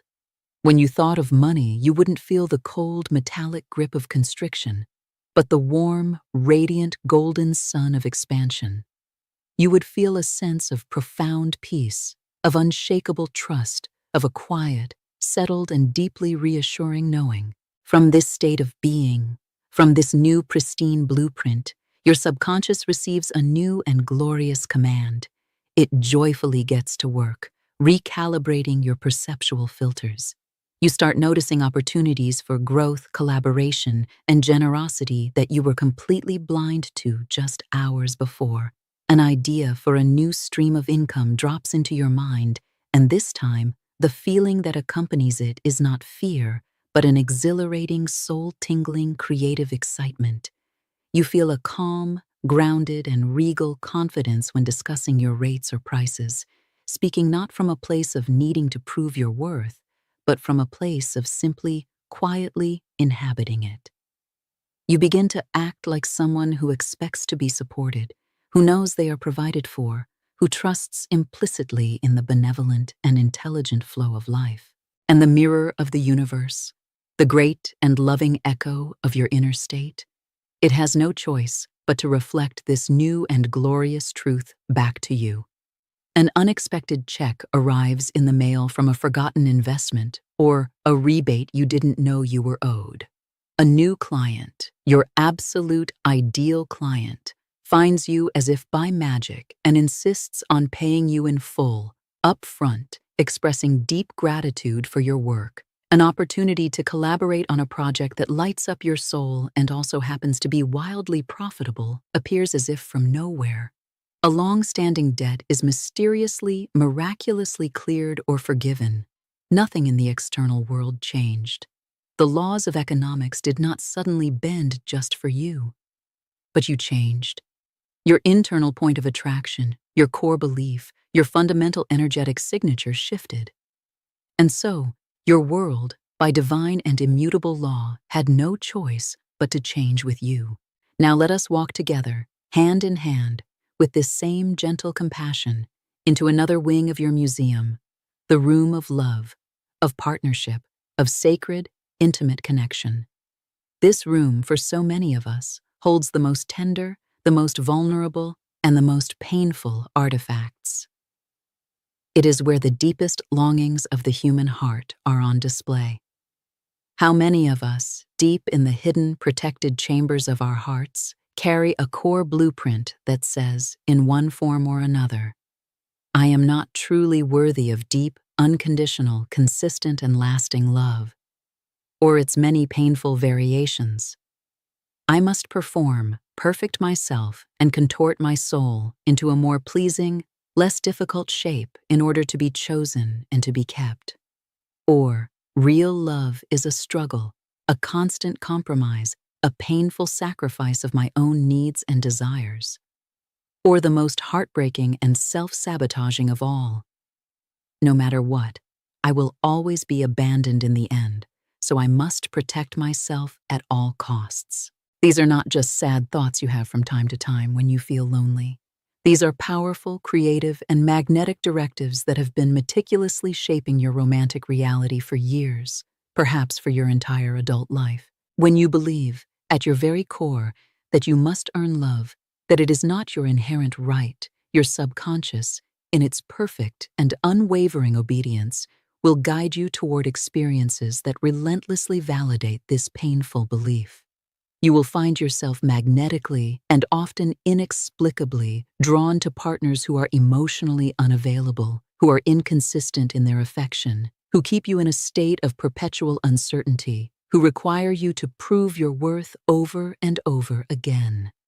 You will find yourself cast in the familiar role of the giver, the fixer, the healer, the overfunctioner, the one who loves more, hoping against hope that one day your superhuman efforts will finally be enough to secure their unwavering devotion and make you feel safe. You will replay the same agonizing dynamic, the same heartbreaking loop of intense hope and crushing disappointment, with different faces and different names, because the underlying blueprint, the core belief about your own intrinsic lovability, remains devastatingly unchanged. You will stand in front of the mirror of your relationship, pointing a finger at the reflection and crying out, "Why are you like this? Why won't you see me for who I am? Why won't you choose me fully and finally?" Not realizing the reflection is only ever showing you the parts of yourself that have not yet fully chosen you, the parts of you that do not yet fully see your own magnificent worth, the parts of you that are still waiting for external validation to feel lovable. The pattern of chasing, of fixing, of proving, of auditioning for a love that should be freely given is originating within you. Now let's pause. Let's place a gentle, loving hand directly over your heart. Feel its steady beat, and let's breathe into a different possibility, a new belief, a new luminous and sacred blueprint for love. I am whole, complete, and radiant with love within myself. Love is not something I get. It is something I am. It is my natural state of being. I am a powerful and serene magnet for the love that is a perfect vibrational match for my own soul's evolution and deepest joy. Divine love has already found the perfect and most beautiful expression for me, and I now allow it to manifest in my life with grace and perfect timing. Imagine holding this belief not as an affirmation you are desperately trying to convince yourself of through gritted teeth, but as a simple, foundational, and self-evident truth, as certain and as natural as the rising of the sun. What would shift inside of you? Your entire energetic signature, your very presence in the world, would transform. The faint, almost imperceptible scent of desperation, of neediness, of seeking, of a subtle energetic leaning forward would be replaced by the quiet, intoxicating, and deeply calming perfume of wholeness. You would no longer be scanning every room, every dating app, every social gathering for someone to fill a void within you. Instead, you would be radiating a sense of completeness that is profoundly, irresistibly attractive to those who are also whole and are seeking a partner, not a project. You would make different choices. You would say a swift, clear, and compassionate no to connections that feel like a project, a compromise, or a haunting replay of an old, painful story. You would radiate a self-possession, a self-love, and a quiet joy in your own company that is magnetically compelling. Your subconscious, holding this new, pristine, and powerful blueprint, would begin to rearrange your reality with a divine intelligence that your conscious mind could never orchestrate. The people, the dynamics, the situations that are not a match for this frequency would naturally, gently, and without drama, fall away. The person who resonates with your wholeness, who is looking not for someone to rescue, but for someone to co-create with, would be drawn into your orbit, not through your striving, your planning, or your manipulation, but through the simple, beautiful, immutable law of resonance. Do you feel the power you hold? Do you see, with a new and breathtaking clarity, what has been happening? You have been the architect all along. You have been the master builder, the creator, the divine source of every single experience in your life. The lack, the struggle, the heartbreak, the frustration, these were not punishments from a cruel universe. They were not evidence of your unworthiness. They were not random misfortunes. They were masterpieces of creation, born from a deeply held, powerful, though likely unconscious belief. This realization should not bring you a single ounce of shame or self-blame. It should bring you a tidal wave of profound, earth-shaking, and glorious liberation. It means you are not broken. You do not need to be fixed. You are not a victim of circumstance, a fragile cork tossed on the merciless, chaotic ocean of life. You are powerful, unimaginably, breathtakingly, divinely powerful. You have simply and innocently been pointing your infinite creative power in the direction of what you do not want. The moment you truly, deeply, and cellularly realize this, the moment you become aware of your own innate, God-given creative capacity, is the moment you reclaim your throne. It is the moment you stop being a passive, frightened passenger in the vehicle of your life and take the steering wheel firmly, lovingly, and consciously into your own capable hands. This is the ultimate empowerment that comes with awareness. You are not learning a new skill. You are remembering an ancient, innate one that has been dormant within you. You are not becoming a creator. You are remembering, with a flood of relief and awe, that you have never, for one single second of your existence, been anything else. Every doubt you have ever harbored, every fear that has ever paralyzed you into inaction has manifested in your life with the same exquisite precision and unshakable power as every joy you have ever experienced, every moment of grace you have ever received. The law works perfectly, impartially, always. It does not distinguish between good and bad beliefs, any more than the fertile soil of the earth distinguishes between a seed for a fragrant rose and a seed for a painful thistle. The soil is pure, impartial potential. It will grow whatever seed you plant within it. You have been planting seeds of weeds and thorns in the sacred garden of your mind. Seeds you did not even know you were holding. Seeds passed down to you by others. and then weeping in frustration and confusion when a garden of fragrant, magnificent roses has not bloomed. Today, right now, in this holy moment, we learn to choose our seeds consciously. We learn to become deliberate, joyful, and sovereign gardeners of the soul. We learn to tend the soil of our minds with love, to plant with intention, and to trust in the inevitable bountiful harvest. This knowing brings us to the very heart of our practice. The practice is not one of complexity, of rigid rules, or of strenuous effort. The path to mastery is always a return to an elegant, profound simplicity. It is a threefold path of sacred becoming, a gentle, rhythmic dance of recognition, declaration, and embodiment that, when practiced with loving consistency, will fundamentally transform the very fabric of your life. The first step, the gentle dawn of all true change, is recognition. This is the practice of compassionate, non-judgmental awareness. It is the sacred act of turning your loving gaze inward. You cannot change a belief you do not know you have. You cannot pull a weed you cannot see. For years, you have been living under the hypnotic spell of your unconscious programming, believing its whispers were your own voice, its limitations were the boundaries of reality itself. Recognition is the moment you begin to awaken from this trance. This is not an exercise in self-flagellation. It is an act of profound self-compassion. For the rest of today, and for all the days that follow, I invite you to become a loving witness to the inner workings of your own mind and body. The key words here are loving and witness. You are not a detective looking for evidence to condemn yourself. You are not a harsh judge presiding over a courtroom of your past mistakes. You are an archaeologist of your own soul, tenderly and curiously brushing the dust off ancient patterns, understanding that each one was created for a reason, likely as a form of protection at some point in your past. When a bill arrives in the mail, and that familiar cold, metallic knot of fear tightens in the pit of your stomach, I invite you to pause. Before you react, before you spin into the story of, how will I pay for this? Simply place a hand on that part of your body. Breathe into it, and say to yourself, with the infinite gentleness you would offer a frightened child, "Ah, there you are. I see you. That is the feeling of the belief that there isn't enough. I recognize you. I feel you in my stomach. It's okay. I am just observing you now.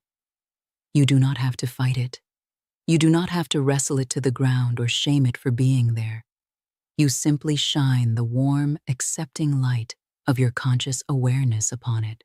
When you are scrolling through social media, a seemingly benign act, and you see an announcement of a friend's engagement, a new baby, or a business success, and that sharp, familiar pang of loneliness, of envy, of feeling left behind arises in your chest, I invite you to pause. Before you close the app in a huff or numb yourself with more scrolling, simply close your eyes for a second. Breathe. There it is.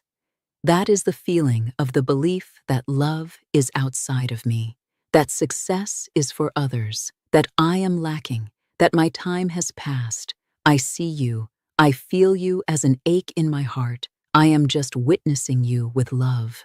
When a potential partner you've been excited about suddenly becomes distant or sends a mixed signal, and you feel that immediate, terrifying cascade of anxiety, that urge to fix it, to analyze their every word, to contort yourself into a more pleasing shape, pause, breathe. I recognize this pattern.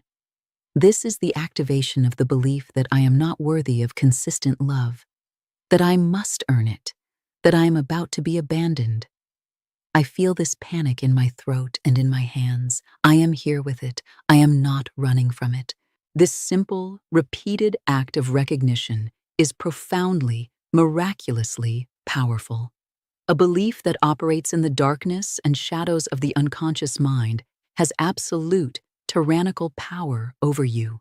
It runs your life from the control room of your nervous system, pulling the levers of your emotions and dictating your reactions before you even have a chance to think.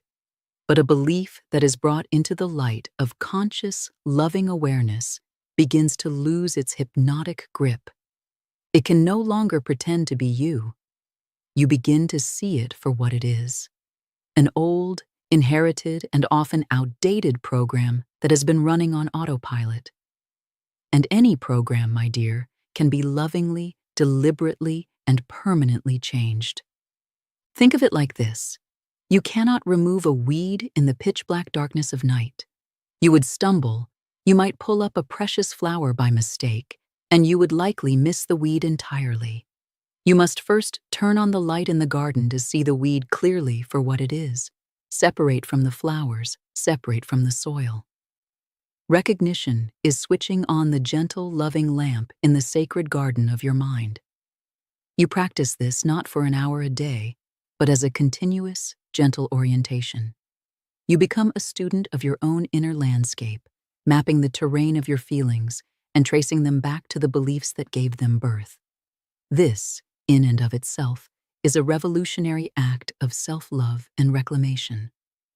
The second step, the sacred act of planting a new and more beautiful reality, is declaration. Once you have recognized the old belief, the old weed, the temptation is to fight with it, to get down in the dirt and start hacking at its roots, analyzing where it came from, blaming the person who planted it there, cursing its very existence. This is a waste of your precious creative life force energy.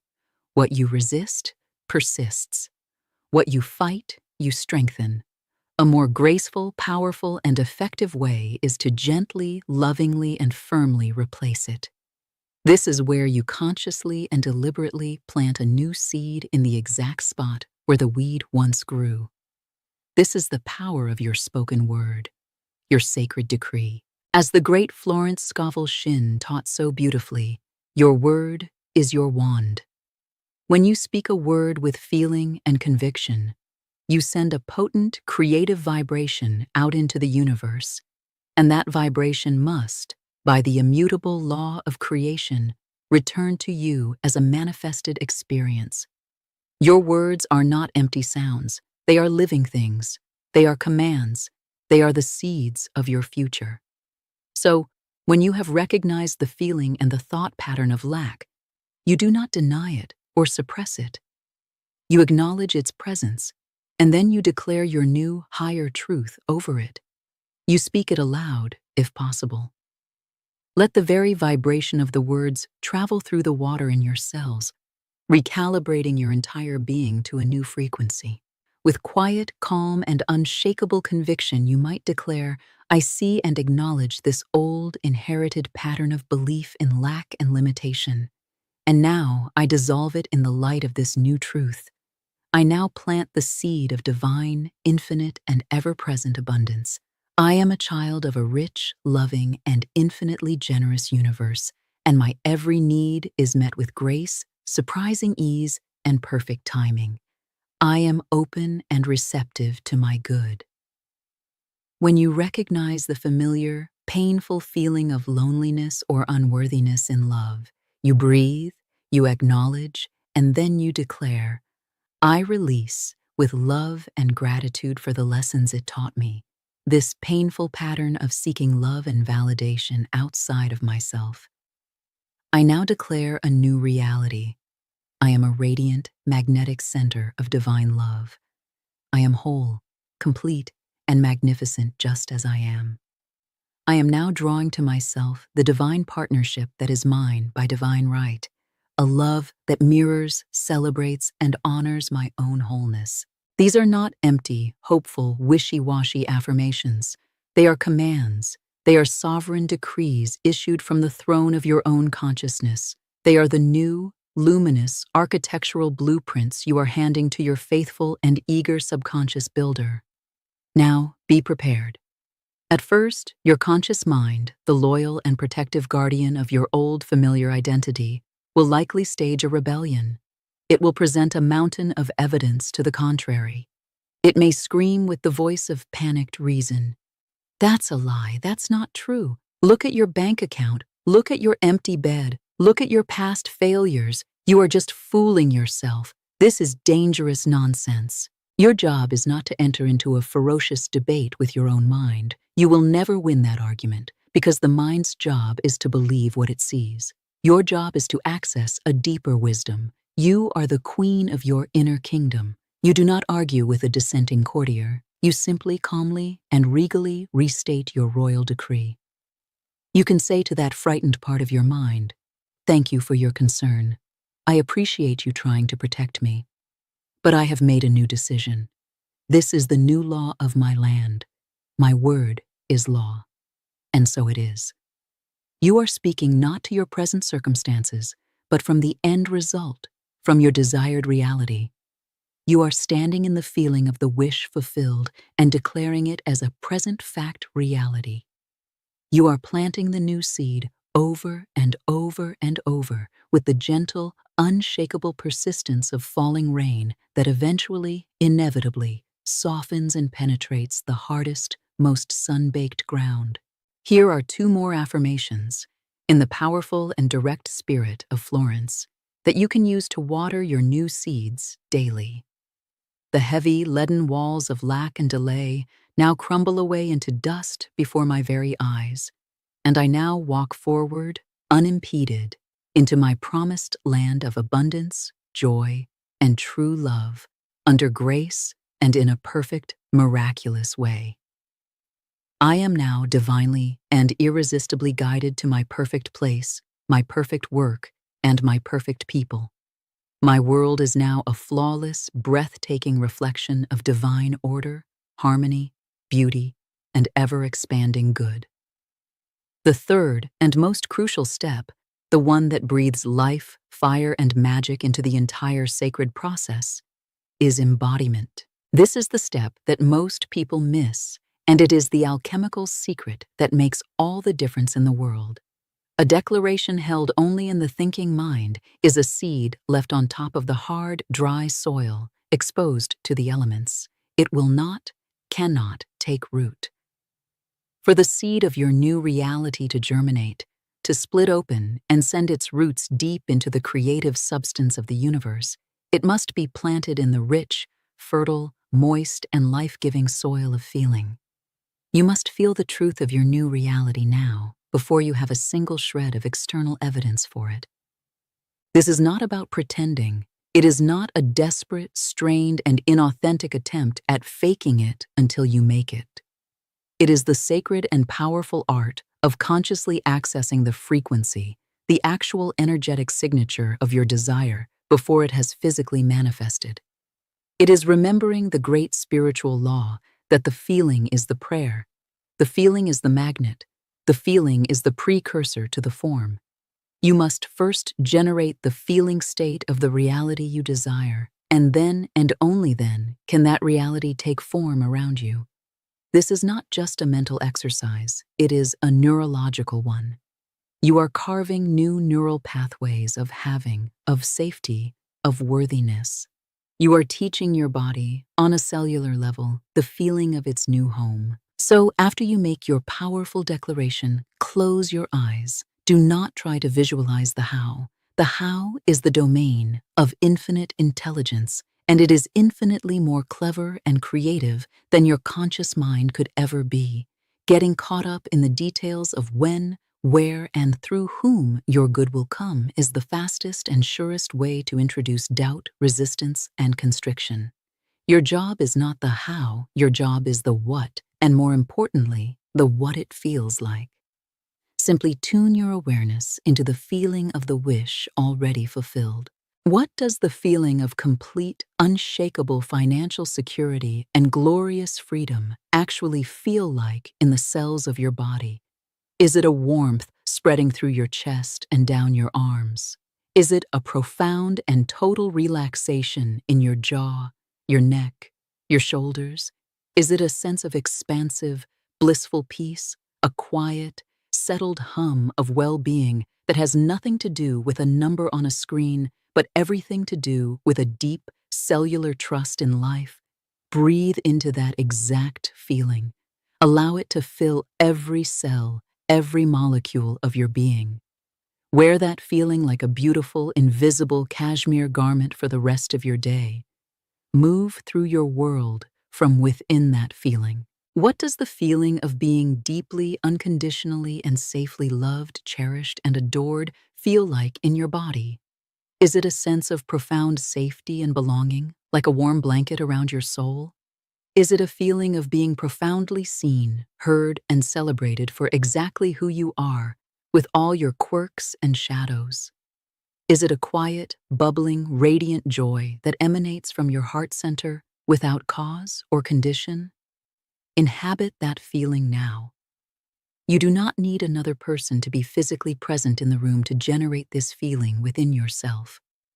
It is an aspect of your own divine nature, your own infinite capacity to be and to feel love.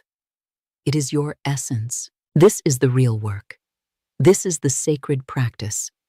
Not for a mere hour a day during your scheduled meditation or journaling time, but as a continuous, moment-to-moment way of being. To recognize the old, declare the new, and then most importantly, to embody the feeling of it being already gloriously, completely, and divinely done. As you begin this powerful practice, as you commit to this deep and profound inner repatterning, something important and often startling will happen. It may at first feel deeply uncomfortable. It may even feel terrifying. The space between letting go of an old, familiar, and strangely comfortable belief system and fully embodying a new, expansive one can feel chaotic. It can feel like you are standing on shifting ground, like the world as you have always known it is dissolving into mist beneath your feet.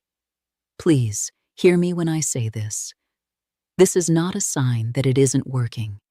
It is the most powerful and encouraging sign that it is. Imagine you have lived your entire life in a small, cramped, and windowless room. It's not ideal. It's dark. It's confining. It smells a bit musty, but it's familiar.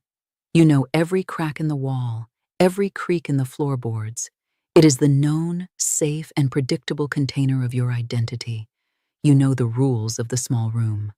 Now you have made the courageous decision to move into a spacious, light-filled, magnificent mansion with vast, fragrant gardens and endless, breathtaking views.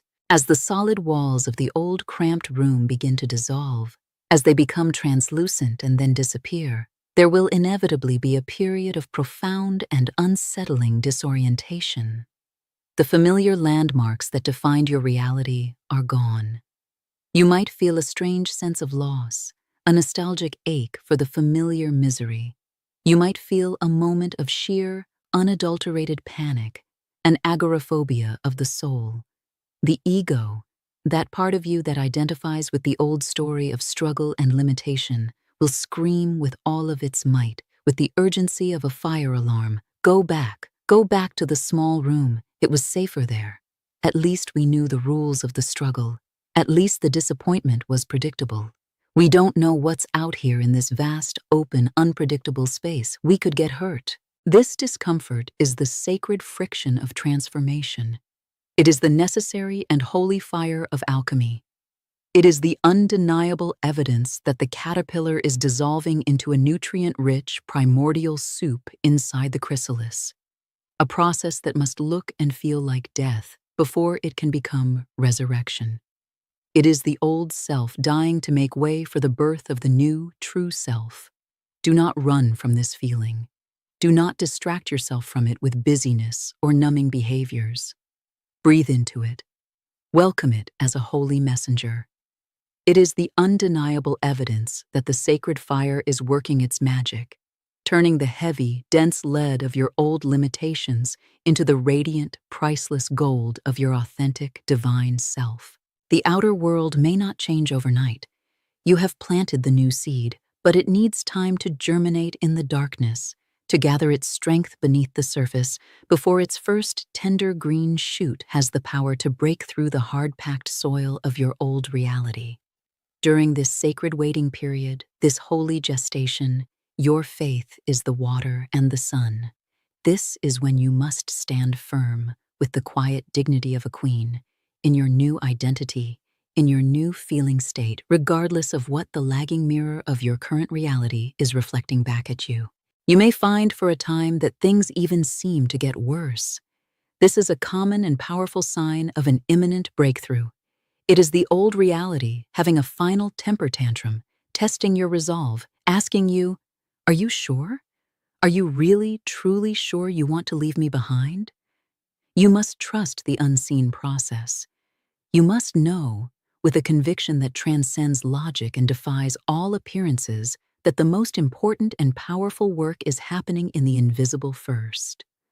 You are changing the very composition of the soil of your mind, and therefore the harvest is divinely, mathematically, and gloriously inevitable. You have flipped a switch on the inside, in the control room of your consciousness, and the light in the outer room of your life may take a moment to flicker and buzz as the old wiring gives way, but it will come on. The law is immutable, impersonal, and perfect in its operation. This brings us, finally, to the very heart of the matter, the final release, the ultimate, liberating truth that collapses the entire painful, exhausting human game of waiting, wanting, wishing, and striving. You are standing at this threshold, ready for this profound change, not because you are broken or lacking or in need of some cosmic fixing.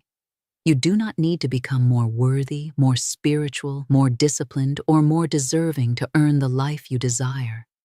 You were born infinitely worthy in the eyes of the divine. Your worth is not in question. You are here, in this moment, reading these words, simply to remember who you have always been, beneath it all.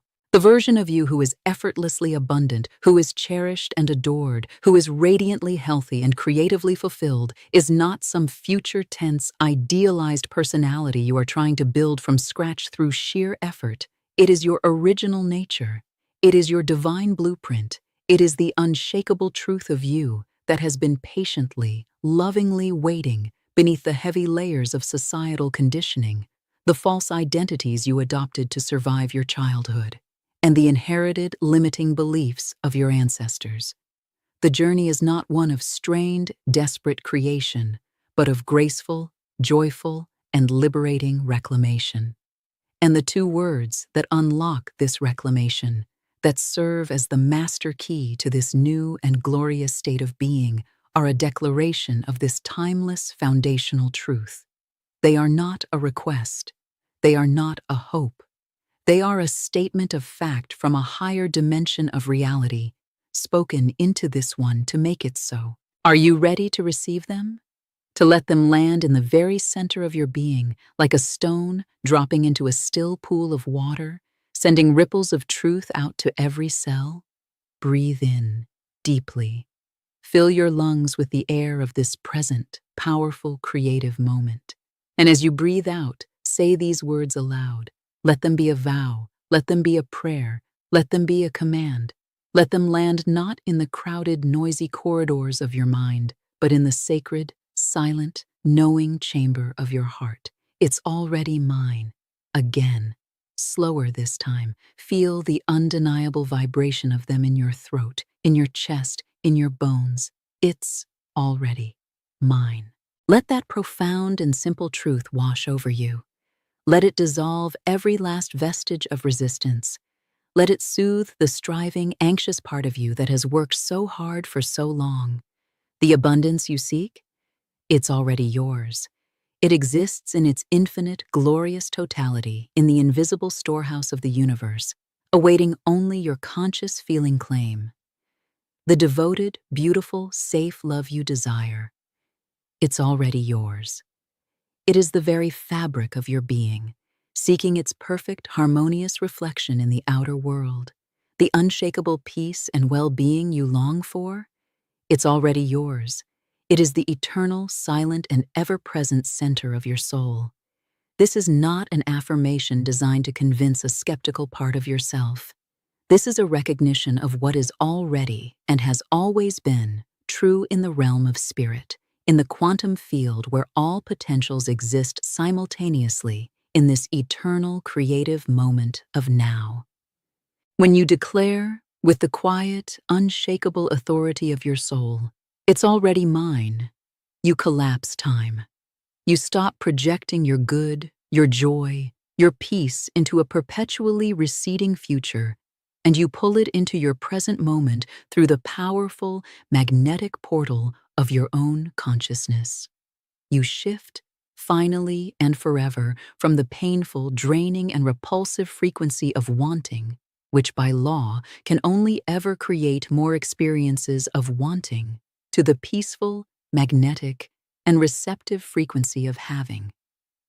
Your mind, the faithful servant of the old regime, will stage one last, desperate protest. The old identity will rise up and scream with all its accumulated evidence, "But I don't see it.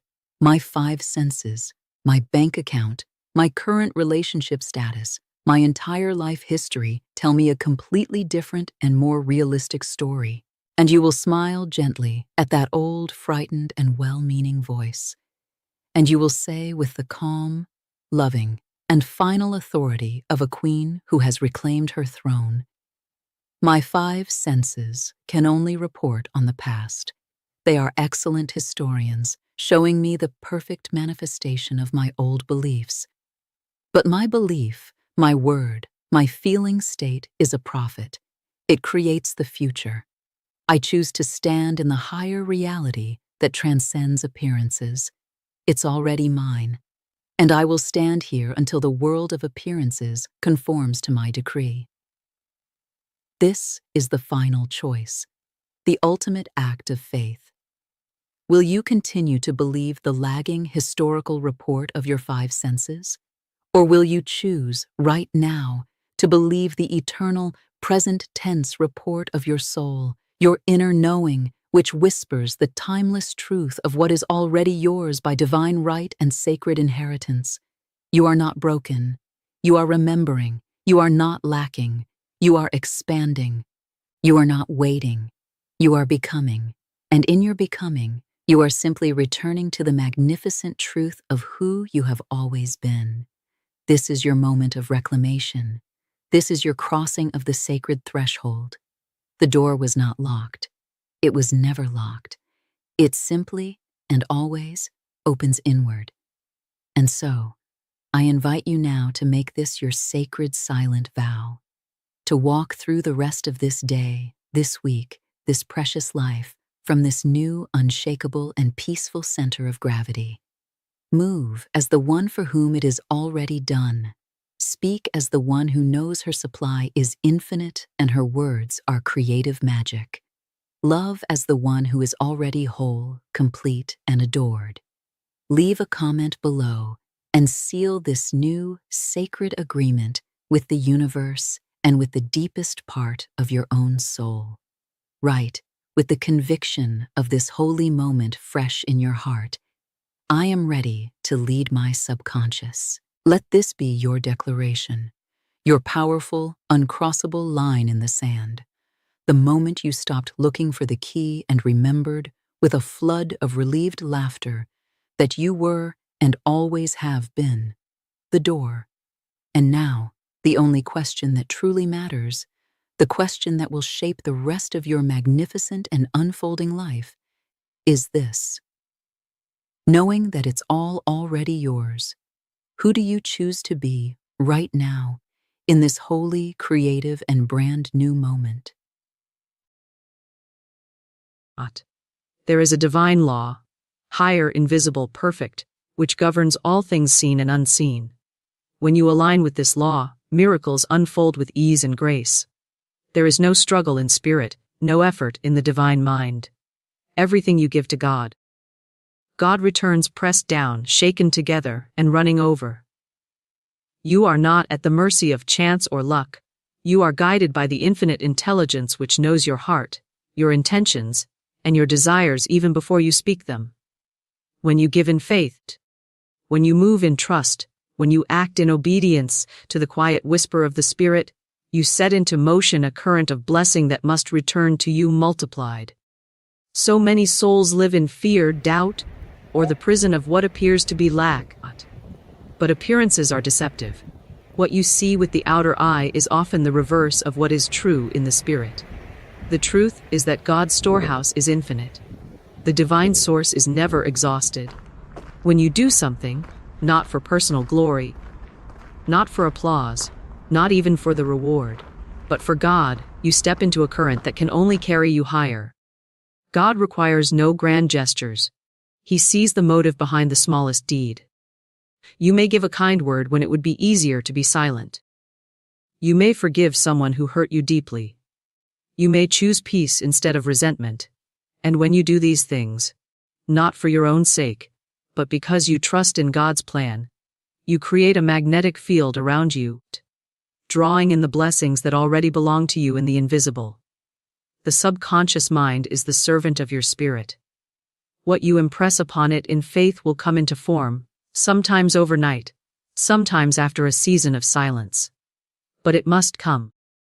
Your part is to believe, obey, and walk in love. God does not delay. It is only our doubt that creates delay. As soon as you release your action with pure intent, heaven begins its movement. Angels go before you. The crooked paths begin to straighten. The doors you thought were closed forever begin to creak open. What can you do for God? Only what the Spirit leads you to do. Not in force, but in flow. Not with fear, but with perfect peace. Maybe it is to speak the truth where there has been deceit. Maybe it is to stay silent when words would do more harm.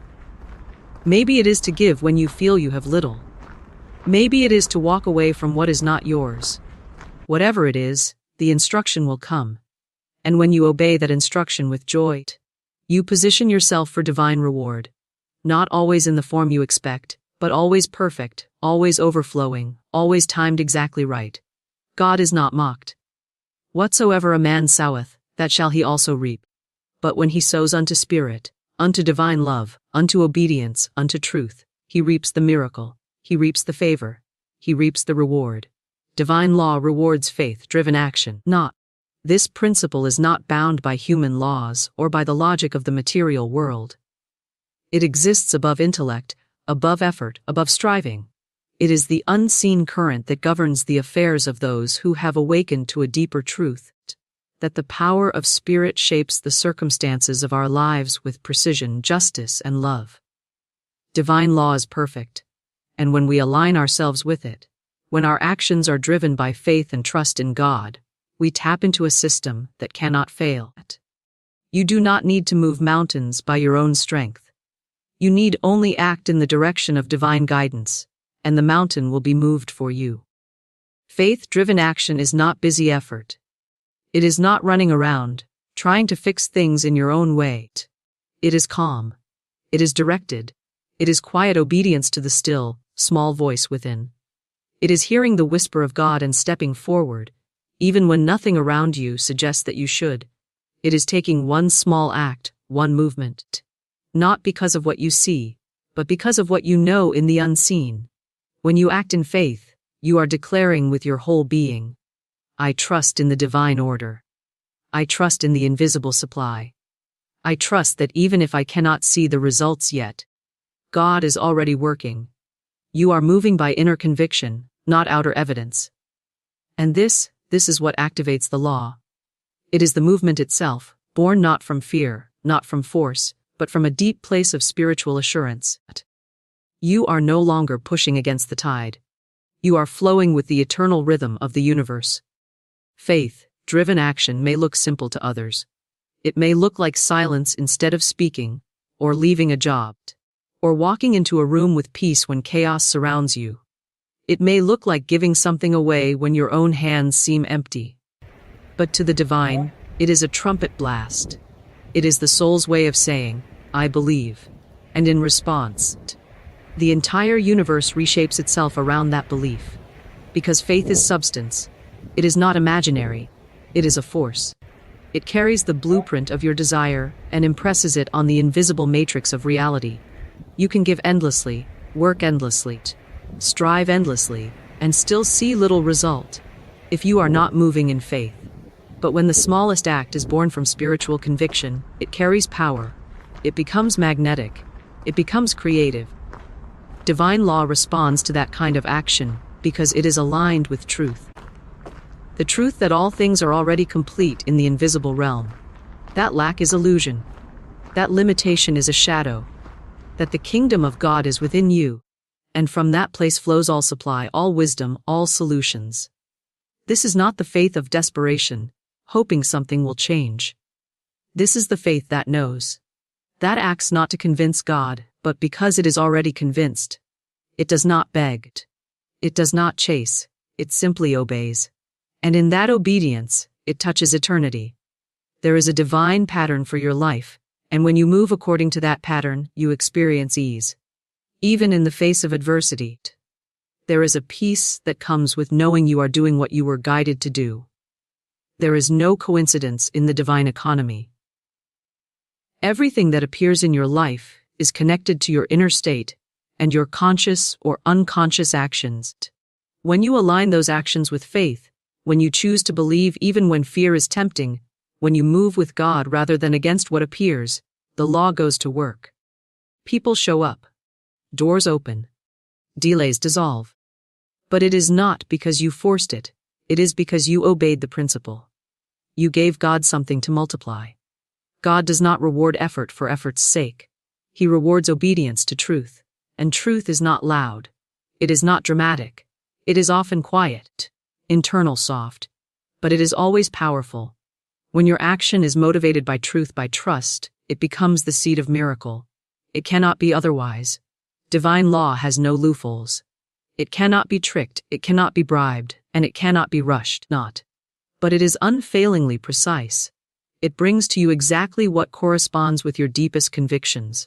And when those convictions are rooted in faith, the harvest must be abundant. Faith-driven action is sometimes misunderstood as passive. But it is anything but passive. It is courage in its highest form. It is stepping forward without the safety net. It is surrendering your timetable, your picture, your ego's ideas of how it should all look. It is doing the work even when there is no applause. It is following divine instruction, even when it leads you into the unknown. It is giving thanks before the result appears. It is walking around the walls of Jericho not once, but 7 times, because you were told to do so. It is easier to act out of panic. It is easier to hustle. It is easier to push with your own might. But those actions, though loud, lack creative power. They are not aligned. They are rooted in fear, in lack, in distrust. Divine law does not respond to fear. It responds to faith. It sees the motive. It weighs the heart. It knows why you did what you did, even if no one else does. And it rewards accordingly, not. There may be seasons where you are asked to do things that make no sense. To walk away from something that others think is valuable. To stay in a situation that seems uncomfortable. To wait when you want to run. To act when it would feel safer to remain still. But if you are led by the Spirit, that action is sacred. It is powerful. And it is never wasted. God does not forget. Divine law does not skip over the obedient. It counts every step taken in trust. This law works in silence. You may not see immediate proof. But rest assured, the moment you move in alignment, something begins to shift in the invisible. The pattern is being formed. The answer is being prepared. The blessing is on its way. The problem is unraveling. And it all begins not with big dramatic gestures, but with one act, done in faith. That is the point of origin. That is what sets the divine machine in motion. Not begging, not complaining, not bargaining, but believing. You may be called to give something of value when you feel like you have nothing. You may be called to release someone or something you thought you needed. You may be asked to bless someone who seems undeserving. You may be asked to stand still while others are rushing ahead. But your action, if driven by faith, is a deposit into your spiritual account. It is a sacred transaction. It is never ignored. Heaven records it. Divine law responds. And in time, the outer world must reflect the inner truth you chose to act upon. Intent matters more than appearance. This is a spiritual truth that governs the outcomes of all action. In the invisible realm, where divine law operates, it is not what you do that carries weight. It is why you do it. Appearances may fool people, impress crowds, or even deceive the self for a season, but they hold no power in the sight of God. The motive is the seed, and the motive determines the harvest. What you do outwardly may look right, generous, or holy, but if the intent behind the act is rooted in fear, ego, manipulation, or pride, the result will match that hidden root. There are those who give much but receive little in return, not because giving is unblessed, but because their giving is stained with resentment, with the desire to be noticed, or with the expectation of immediate reward. And there are others who give a small thing, a word, a gesture, a coin, but with such pure intent, such true trust in the divine flow, that heaven opens on their behalf. The invisible world reads energy, not form. It registers vibration, not volume. It responds to the content of the heart, not the content of the hand. You cannot fake sincerity in spirit. You cannot mask bitterness with polite behavior and expect divine law to respond as though you acted from love. The law is exact, and it sees beyond what is said or done into the very intention that gave birth to the action. This is why two people can do the same thing, say the same words, perform the same deed, but only one reaps the fruit of blessing, because one moved in truth, and the other in illusion. One followed the whisper of spirit, and the other followed the noise of the world. The motive behind an action creates its spiritual weight. An act done to impress is hollow. An act done to manipulate carries the vibration of control. An act done to escape guilt is stained with that guilt. But an act done in faith, in trust, in obedience to divine guidance, that act is alive with power. That act plants seeds in the invisible that must bear fruit, because it matches the frequency of divine flow. Intention is everything. The law is not tricked by masks. God is not mocked. What you truly intend, that is what the law will multiply. There is deep freedom in this truth. It frees you from the burden of performance, from the anxiety of appearances, from the need to be seen and approved. It allows you to move quietly, to do your part without fanfare, to live with integrity even when no one is watching. Because you know that what matters most is not how it looks to others, but how it feels in the soul. You become less concerned with outer validation and more committed to inner alignment. You begin to ask not, how will this be perceived? But, why am I doing this? This shift in focus transforms everything. It brings clarity to decisions, peace to your actions, and power to your words. You begin to sense when you are about to move from ego, and when you are about to move from spirit. You notice the difference between force and flow, between pleasing people and obeying God. And in this awareness, you become more accurate in your life. You become a truer instrument of divine will. You no longer waste time on empty gestures or surface-level obedience. You become rooted in essence. Intent speaks louder in spirit than words ever can. You may speak all the right affirmations, but if your heart is gripped with fear or envy or control, the vibration of your intent will cancel the power of your words. You may appear humble, but if you crave recognition, the law sees through the disguise. You may serve others endlessly, but if you do it from martyrdom or resentment, the service loses its spiritual weight. The divine economy is one of perfect balance. It gives to you according to the truth of your inner state, not the drama of your outer actions. It is not wrong to want recognition or reward, but when those desires drive the action, they distort the spiritual current. When you act only to receive, you place yourself in the realm of transaction, not transformation. But when your motive is love, obedience, or trust, the action is purified, and divine law responds not only to the act, but to the energy that birthed it. Intent is creative. It is a mold. It shapes the outcome long before the outcome takes form. The clearer and purer the intent, the more powerful the manifestation. You do not have to prove yourself to people when your intent is right. You do not have to justify your choices, explain your silence, or explain your giving. You can rest in the knowing that God sees the heart. You can move quietly in truth and let the results speak in due season. Because when intent is aligned with spirit, The fruits are inevitable. You cannot plant a seed of pure love, obedience, or trust without seeing a return in kind. It may not come through the source you expect. It may not come in the time you desire, but it must come. The law never fails. Intent is what separates the manipulator from the miracle worker. The manipulator acts to get, the miracle worker acts to give. One tries to force results, the other aligns with divine law. And the results tell the story. Where the motive is fear, confusion follows. Where the motive is love, peace unfolds. Where the motive is pride, resistance appears. Where the motive is faith, doors open. The invisible world arranges itself not according to what you do, but why you do it. Intent becomes the energetic signature of every action.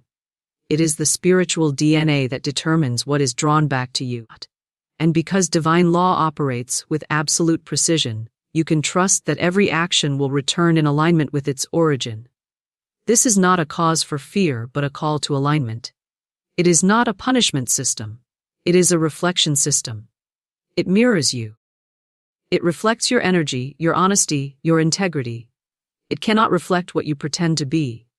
It can only reflect what you truly are, what you truly mean, what you truly believe. You may be misunderstood by others. Your choices may be questioned. Your actions misread, your silence judged. But if your intent is clean, if your motives are rooted in truth, then you are in alignment with the law. And that alignment is more powerful than any misunderstanding. Time will vindicate the motive. Spirit will bring balance. You will be rewarded not for how things looked, but for what they were in essence. Because intent is the root from which everything grows.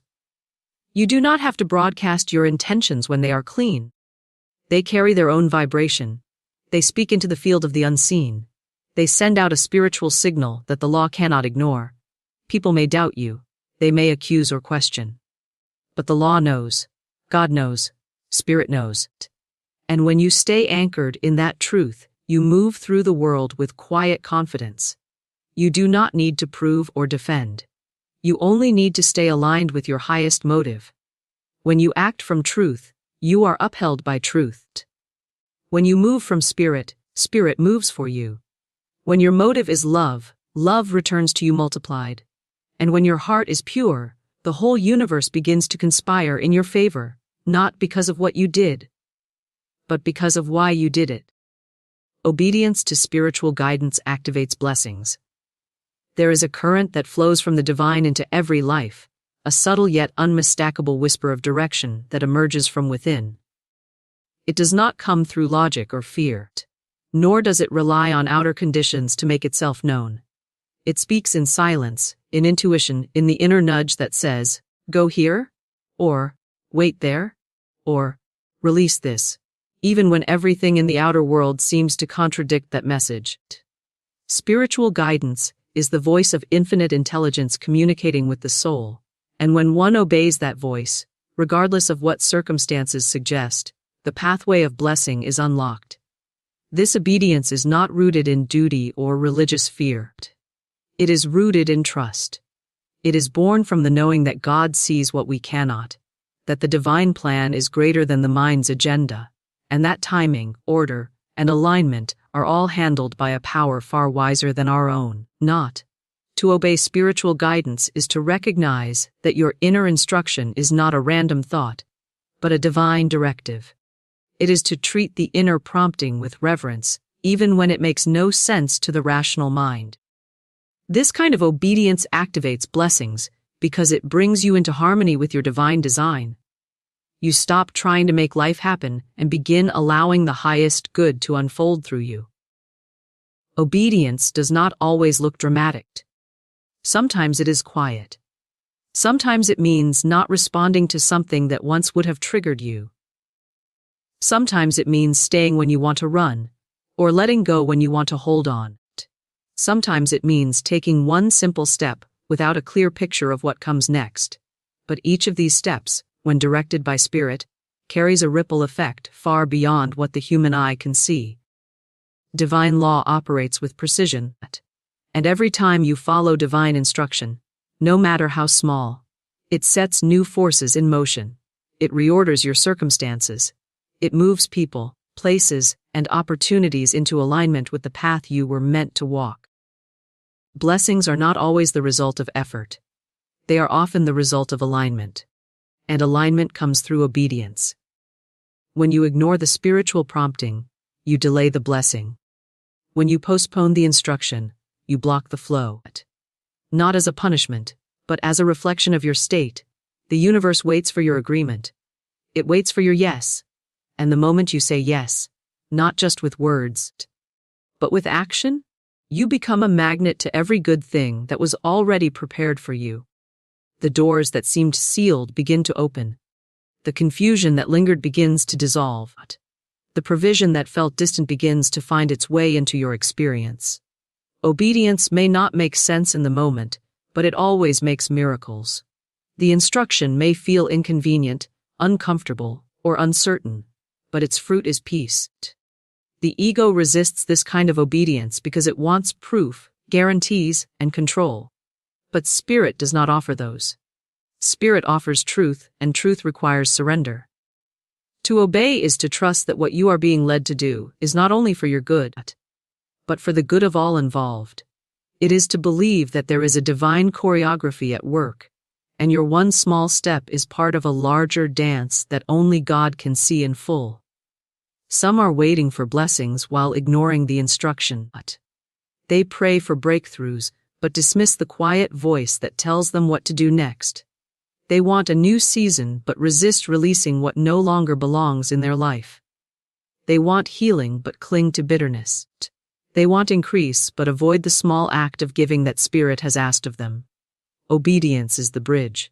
It is the act of faith that says, I trust God more than I trust my fears. I trust the voice within more than the noise without.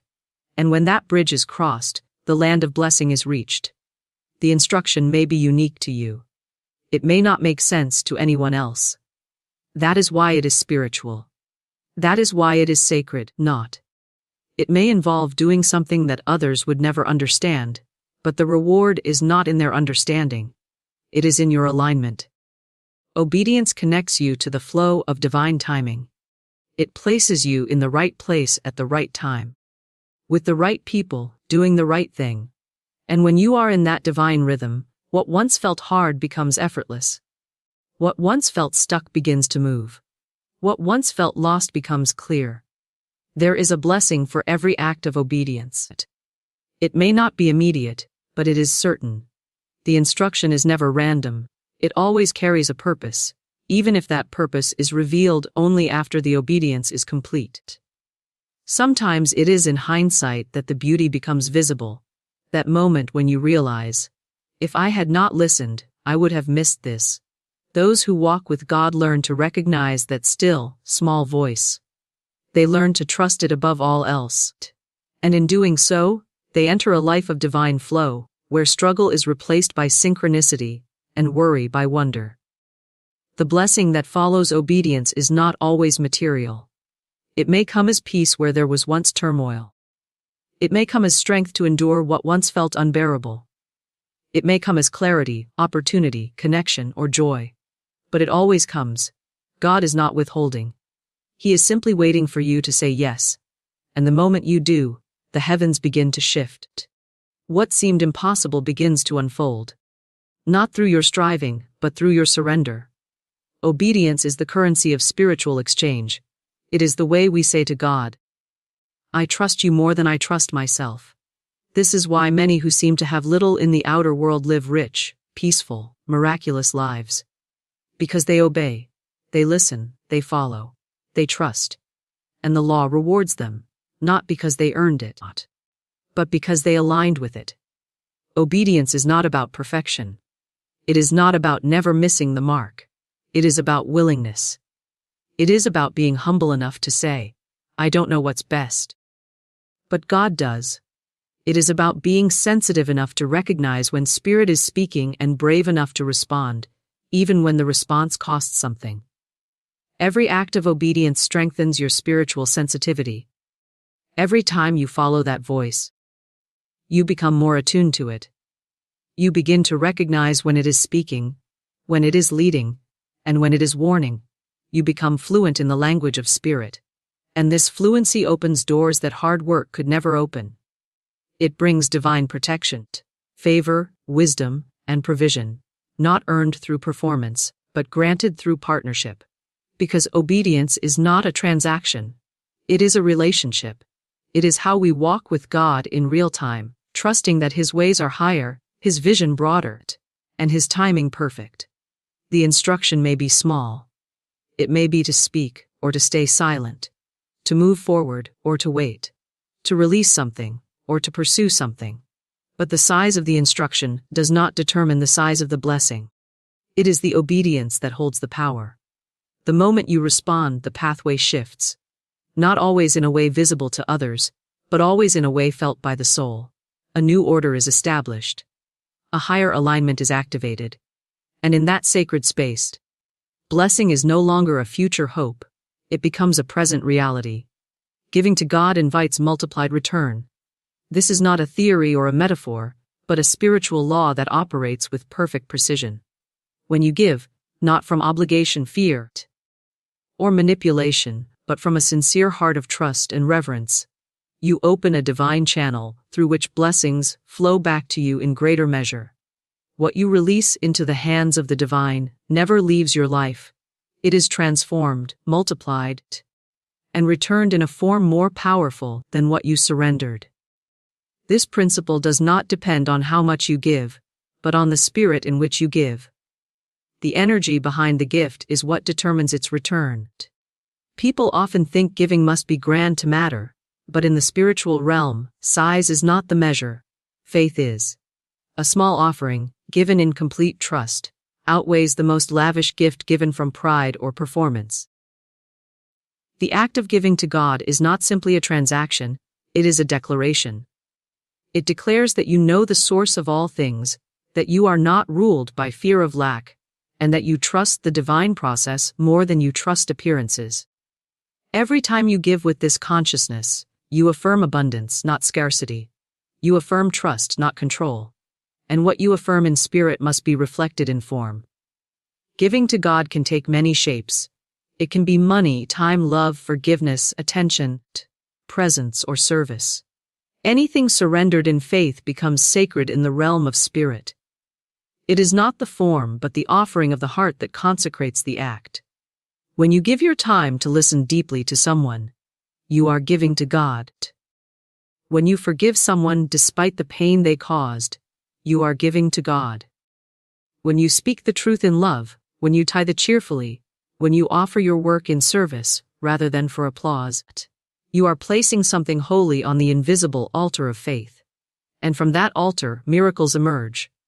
The world teaches that giving depletes. But in divine law, giving replenishes. It does not reduce, it increases. This is why the giving heart never lacks. Because to give in the spirit is to activate the flow of receiving. What you release creates space. What you sow returns. What you offer in love circles back with grace. This is not superstition. This is law. As the farmer trusts the seed to the soil, knowing the earth will do its part, so too must you trust your gifts to God, knowing the universe will return the harvest. The delay between sowing and reaping is only the time needed to prepare you for what's coming. Those who give grudgingly, from fear or to be seen, may perform the action of giving, but they do not activate the law in full. The blessing is tied to the spirit, not just the form. If the heart is clenched, the channel is blocked. But when the heart is open, the giving becomes magnetic. It calls to itself that which is in harmony with its vibration. This is why cheerful giving is emphasized in spiritual teachings. Not because God needs your resources, but because God uses your obedience to open up avenues of grace that could not be reached any other way. Giving is a demonstration of sovereignty. It says, I am not owned by things. I am not afraid of lack. I am governed by spirit. In a world that teaches us to hold tightly, protect ourselves, and keep score, true giving becomes a radical act of faith. It is a refusal to be enslaved by the illusion of separation. It is a way of participating in the circulation of divine energy. The hand that gives remains open, and that openness is what allows the blessing to return. When you give to God, you give into a system that cannot be corrupted, delayed, or denied. The return is not always immediate or visible, but it is inevitable. Some people wonder why their giving seems to produce no harvest, but the question to ask is not only, what did I give? But, how did I give? Was it with resentment? Was it under pressure? Was it with fear? Or was it with joy, with freedom, with expectation of good? Spirit does not respond to obligation, it responds to alignment. When you give with a heart full of faith, even the smallest act is infused with power. And that power multiplies as it travels. What you offer in secret is honored in the open. What you sow in tears is reaped in joy. And what you give in love returns, multiplied in ways you could never predict. Your giving is not a loss, it is a seed. And the seed contains within it the pattern of the harvest. A seed sown in fear will struggle to grow. But a seed sown in faith cannot help but bring forth fruit. The universe is generous by nature. God is abundance itself. And when you give into that abundance, you align yourself with its flow. You become a conduit, not a container. You are no longer trying to hoard blessings, but to circulate them. And the more you circulate, the more you receive, not to keep, but to continue the divine exchange. There is no shortage in the spirit. What you give, God multiplies. The loaves and fishes did not multiply until they were given. The oil did not increase until it was poured. The jar was not filled until it was emptied. In every story of divine provision, the pattern is the same: something is offered in trust, and then something greater is returned. The return often comes in a different form. You may give time and receive peace. You may give finances and receive opportunity. You may give energy and receive healing. But it always comes back, transformed and enlarged. There is a season for sowing and a season for reaping. If you are in a season of giving, do not despair. The harvest is being prepared. Keep giving with a cheerful heart, for in doing so, you are aligning yourself with the source of all. The unseen forces of the Spirit are already at work, arranging people, circumstances, and opportunities on your behalf. Your job is not to figure out how the blessing will come, but to keep the flow open through obedience and trust. To release what no longer serves. To give what you are led to give. And to expect that what returns will be more than you can imagine. When you make giving to God a way of life, you become part of a larger rhythm. You begin to understand that everything you have was given to you not to possess, but to steward. That your gifts are not just for you, but for the world. That your resources, talents, and time are instruments through which divine can move. And the more you give with this awareness, the more you receive, not for status, but for service. Not for ego, but for impact. You are trusted with more because you have shown that you will continue the flow. And this flow becomes your life. Doubt delays, trust accelerates manifestation. This is a spiritual principle woven into the fabric of divine law. It does not depend on human willpower, time, or effort. It is an energetic truth that governs how quickly or slowly blessings appear in the visible realm. Manifestation is not a matter of forcing something into being. It is a matter of aligning oneself with what is already finished in the spiritual dimension. The moment you believe without wavering, the current is opened. The moment you entertain doubt, the flow is disrupted. Faith is the activator. Doubt is the interrupter. Trust moves you forward. Fear holds you in place. Doubt is not merely a thought, it is an energy. It carries the vibration of uncertainty, of hesitation, of distrust in the divine order. When doubt is present, it signals to the subconscious mind that you are unsure, that you do not truly believe in what you have spoken, affirmed, or prayed for. And the subconscious, being impersonal, cannot distinguish between what is true and what is imagined. It simply mirrors back to you the dominant vibration. If that vibration is rooted in doubt, the result will be delay, not as punishment but as reflection. Spirit does not withhold, but it does wait for coherence. It waits for the soul to come into agreement with truth. Trust is not passive. It is an active force, a deliberate choice to rest in the unseen, to speak with conviction, and to act in alignment even when nothing around you supports the decision. Trust is not dependent on outer confirmation. It does not look for evidence. It creates evidence. When you trust, you are speaking the language of heaven. You are signaling to the universe that you are ready, that you are aligned, that you are no longer wrestling with fear. And in response, what was held back by uncertainty begins to move toward you. This is why those who live in true faith often seem to manifest effortlessly. They are not striving. They are not desperate. They are not pleading with God. They are moving as though the thing they desire is already theirs. They speak it, walk in it, and give thanks for it before it appears. This is not delusion. It is precision. It is spiritual technology. They understand that the inner state governs the outer result, and so they protect their trust like a treasure. They do not entertain fear-based conversations. They do not analyze the how. They do not oscillate between belief and disbelief. They stay steady, because they know that manifestation is a matter of spiritual law, not emotional fluctuation. Doubt scatters energy. It confuses the field. One moment you say yes, the next moment you wonder if it's possible. One day you declare your trust in God, and the next day you let fear take the lead. This inconsistency delays the delivery. The request has been made. The answer is prepared. But the space to receive it has not been fully opened. Doubt closes that space. It blocks the channel. It clouds the signal. And divine law, which always responds to clarity, cannot deliver through confusion. The universe does not force itself into a conflicted heart. It waits for coherence. It waits for harmony between your word, your thought, your feeling, and your belief. Trust, on the other hand, is magnetic. It draws to itself all things in alignment with its vibration. When you trust, your words carry weight. Your actions become declarations. Your emotions support the vision rather than sabotage it. There is no longer a split between what you say and what you feel.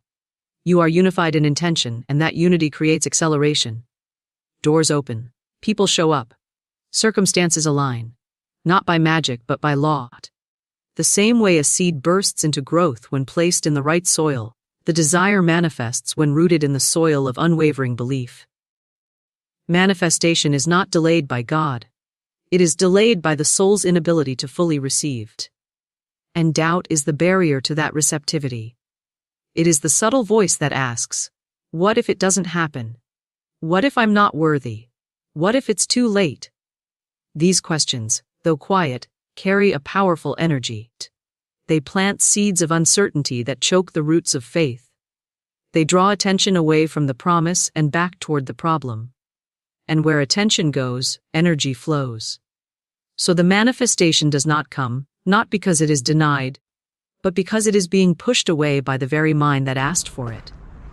Trust is not denial of reality. It is deeper recognition of a higher reality. It does not ignore facts, it supersedes them.